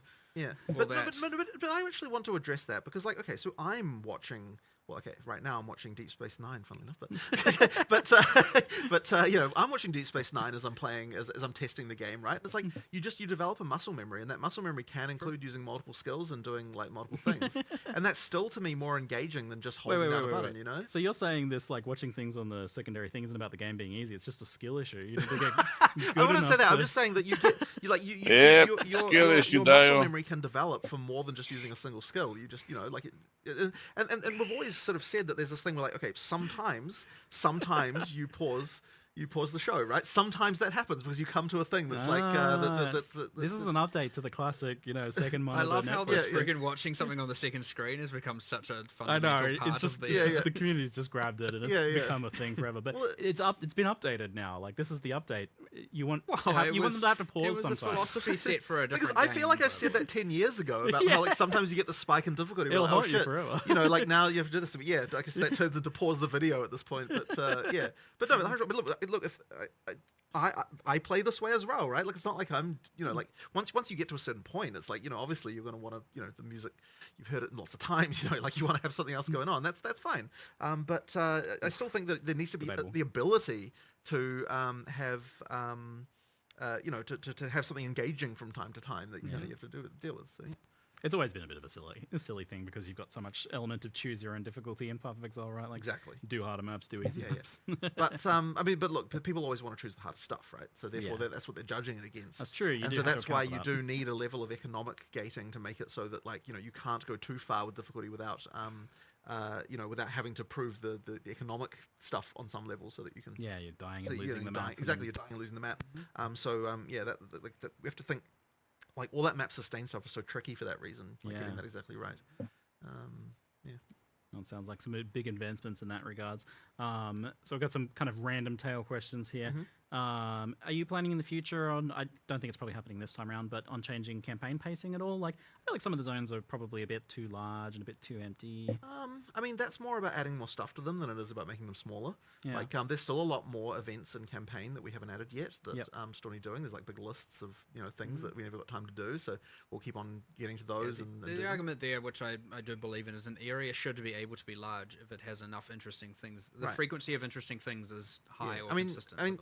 The size of an area is completely right. Like imagine there were no load screens. You just walked from place to place. Like you wouldn't be thinking about area size exactly. It's just, is the density of interest enough? It's true. The fact that there happens to be a load screen between one place and the other is not really the relevant long element. is directly proportional to interesting. Yeah, exactly, right? So so to me, one thing we do need to obviously do, and we have done in some areas, is just making sure that if it is a large area, it's not just interesting things to find as well. It's also making sure there's enough monster variety that way it's not just so repetitive. Exactly. Yeah, where you've got like almost different biomes. In There some are areas. some where I would say the area is large enough, or you're in there long enough such that there isn't enough monster variance, and so it just gets a bit repetitive. But yeah, it's completely true. Anytime someone says, "Oh, this area is too large," I'm like, "Well, okay. So what monsters are we changing? What events are we adding? That kind of stuff, right? Because that's the way that you change it around. Like there are areas that are very large that no one complains about because they're stuff. They got a Fine, lot- and they got a lot There's of things also and like stuff there going are on. good. I don't know how many people are gonna play this or how many people stop playing before 011, but like it's worth noting again. Like areas have like the fast travel thing now as well Yeah. to It's certainly a big between help. checkpoints, and there's some of that stuff which I'm hoping again when people start playing from scratch they get to see a lot of the improvements we did before as Yes. well and see how they feel And about it it's again. worth mentioning through campaign, we've got both the wisps and there's also strong boxes as well through campaign. Yep. Like they feel a bit different. There's just as you play through, you're certainly finding some things you wouldn't have last Shrines time. soon. couple more soon. ones. Yeah, yeah, Soon. yeah, yeah. The what? Shrines. Oh, We'll have them shrine- actually in the oh. campaign soon. Cool. Art wasn't quite done right, something like that. Yeah, yeah. Well, yeah, it might be a bit weird. The ones in endgame, it works a little bit better narratively, but using that asset throughout the campaign, it would feel real random. So Yeah. it's just a matter of as soon as the art's done, we'll be chucking those in as well. Oh, great. So that could be after release. It'll certainly be shortly after. But Yeah. also like every time Awesome. we do like that we're expecting people to play through again, like we'll probably tweak like which the content spawns in different areas and just like fiddle around a bit so that then you play it just feels a bit fresh and things are going on there. Yeah, you kind of got me there. I feel like each of the zones I'm trying to think of that like feel like they're way too big is like they're also just coincidentally empty. Yes. So I guess that is maybe Well, perhaps it's more the it's issue. it's the exact same problem happens in maps, by the way. Yeah. I mean, yeah, we talked about that. Like Yep, the exact boring same empty Yeah. map. When problem. the maps when people say the map's too big, just not. I think I think I phrased it to Jonathan yesterday when we were talking about it as every screen looks the same as every other screen. It wouldn't matter where I'm standing. It's in the making map. enough you also had to I do the think the map. map you were talking about was Just Steph. make you go in Like, and we were do looking whatever the at fuck Steph you and being want on like, the okay, map, well, and then what's it actually, clears. like Easy. It's a big square. Don't force people to have to do and there's specific nothing things going in on. maps. And to be able even to if there was clear stuff it and move going on, I to mean, the like atlas. it's funny because like it took us a little while to even Sucks. come to an understanding of like what Yeah. needed to change there.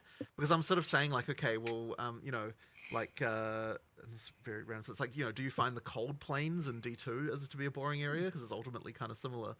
But the answer is well, there's buildings sometimes, and you get like there's just like there's just a little more going on in that way. So like we need to make sure that maps feel that way too. When we're doing them. There has been a few pervasive crashes and issues like that. Oh So god, how's yes, that yes. going? Well, I'll tell you what, the entire engine team have basically been entirely focused on that for 3 months, and it's been horrible because. So I mean, it's kind of a long story, and I don't know if I should go into all of it, but ultimately, the issue is that on NVIDIA cards, the remaining issue at least is that on NVIDIA cards, if you're using a driver that's bigger than I think 560 point something, like basically after that point, the game crashes, and if you install an older driver than that, it doesn't. If the crash happens in the driver in the GPU, NVIDIA is just like not really much help, and so it's like just trying to nail down what even caused it. It's just so hard when it's like, and the thing that sucks about it is like it won't reproduce on anywhere except production and alpha, and like in the moment you look at it, like we can't reproduce it anymore, and yet for some people it happens all the time, and it's just like it's so horrible. Yeah. And like what we've done, we actually come up with a somewhat ridiculous idea that was now implementing, which we're going into 020 with, by the way, which is that, and this will seem stupid, but like, how about we just don't crash? Which You tell me about this. Yeah, exactly. So basically, what we do is what we're now Yeah, changing it that'd to be is nice. that if the don't GPU crash. driver crashes, if the GPU Forehead. driver crashes, what we do is we create a new device and then upload all the textures to that. The game is paused while this is happening, and then it unpauses, and then the game keeps going. And so that is what we're doing to solve Yeah, that. that's And it's like good. it's kind of ridiculous that this has to be the solution because like it's just mysteriously in the NVIDIA driver we have like and we have tried to find a workaround for this. It is just like so difficult. So that in 020 that's what will happen. So While we're here, like, do the players have a workaround? Like, well, just they to get you like, like- you can install the driver earlier than. Sure. What than about like 560. what about the Vulkan? Does that matter? Is that- Yes. Well, but no, not entirely. It does still happen in Vulkan, but it's a bit unclear about that particular thing about Hence whether the or not problem. that's just- less. I But figured it might no, be a no, good it opportunity is if there is a workaround to tell people. it is in the driver. But I mean, yeah, like if you install an older driver, it will go away. Like. So all of this time when people have been saying the classic armchair developer meme, it was like, Why don't you just add a bit of code that says if crash equals false? Yeah, well, something like It that. works. Basically do the engineering They to were allow right. us to just recreate the entire GPU context, Don't and then there you go, crash. and then don't crash, and that is actually the Amazing. solution we're now doing with. But it's like the thing is, the other one that sucked though was that stupid damn full system freeze. Because I'll tell you what, if the entire system freezes, there is just nothing you can do to find out what the hell caused it. Because nothing, there's no No like report. crash report, there's no logging, there's no literally nothing, right? And it's Yep. like that happened. That happened when the Windows November H2 update shipped, and then things just started mysteriously freezing. And my God, that was hard to track down. And you ask Microsoft about it, and they're like, "Oh, we'll look into it." And it's like, no. It's like Jesus Christ. All guys. right, Like, I think I like- need to go to like, bed. It's so annoying. I can feel your frustration Yes, is it is palpable. incredibly frustrating because it's I like, wanted to make it nothing all you the can way fix through it. with you, So and that one was fixed. I can't do it. There's some spin lock implementation. I'm struggling. Like, I don't have any understanding of why it causes. Yeah, whenever I wake up, I'll it finish and now watching doesn't it. happen anymore, and it's like there's no rational. So we can reason talk about it why this tomorrow should if you'll be cause around. to freeze. And it's like there's not even a good answer. I will It's be not even streaming. Like, here's what was wrong. It's just like Whenever the hell I this get up. random particular sequence of operations being done causes your entire system to freeze for no reason. After But thanks for tuning in. Well, cool. Like what do you And, do about that? watching It's along it's with me. Terrible. And so yeah, that one sucked. But basically now, Looking forward to all these so changes. many crashes that weren't Looks the like crash. some good shit. General stability, other crash apart is from that fixed. crash, Supposed to be is coming out on the incredibly 4th, right? Yeah. Unless they bump up the date. Yeah, and it's like, And we're gonna find out. The thing is, we'll fix a crash, and we'll be like, oh, maybe this Yep, is a crash. thanks for And hanging it's out, like and 2% of crashes, and you're like, see y'all "No, next this isn't a time." crash." But at least it's good to fix. Right? Later.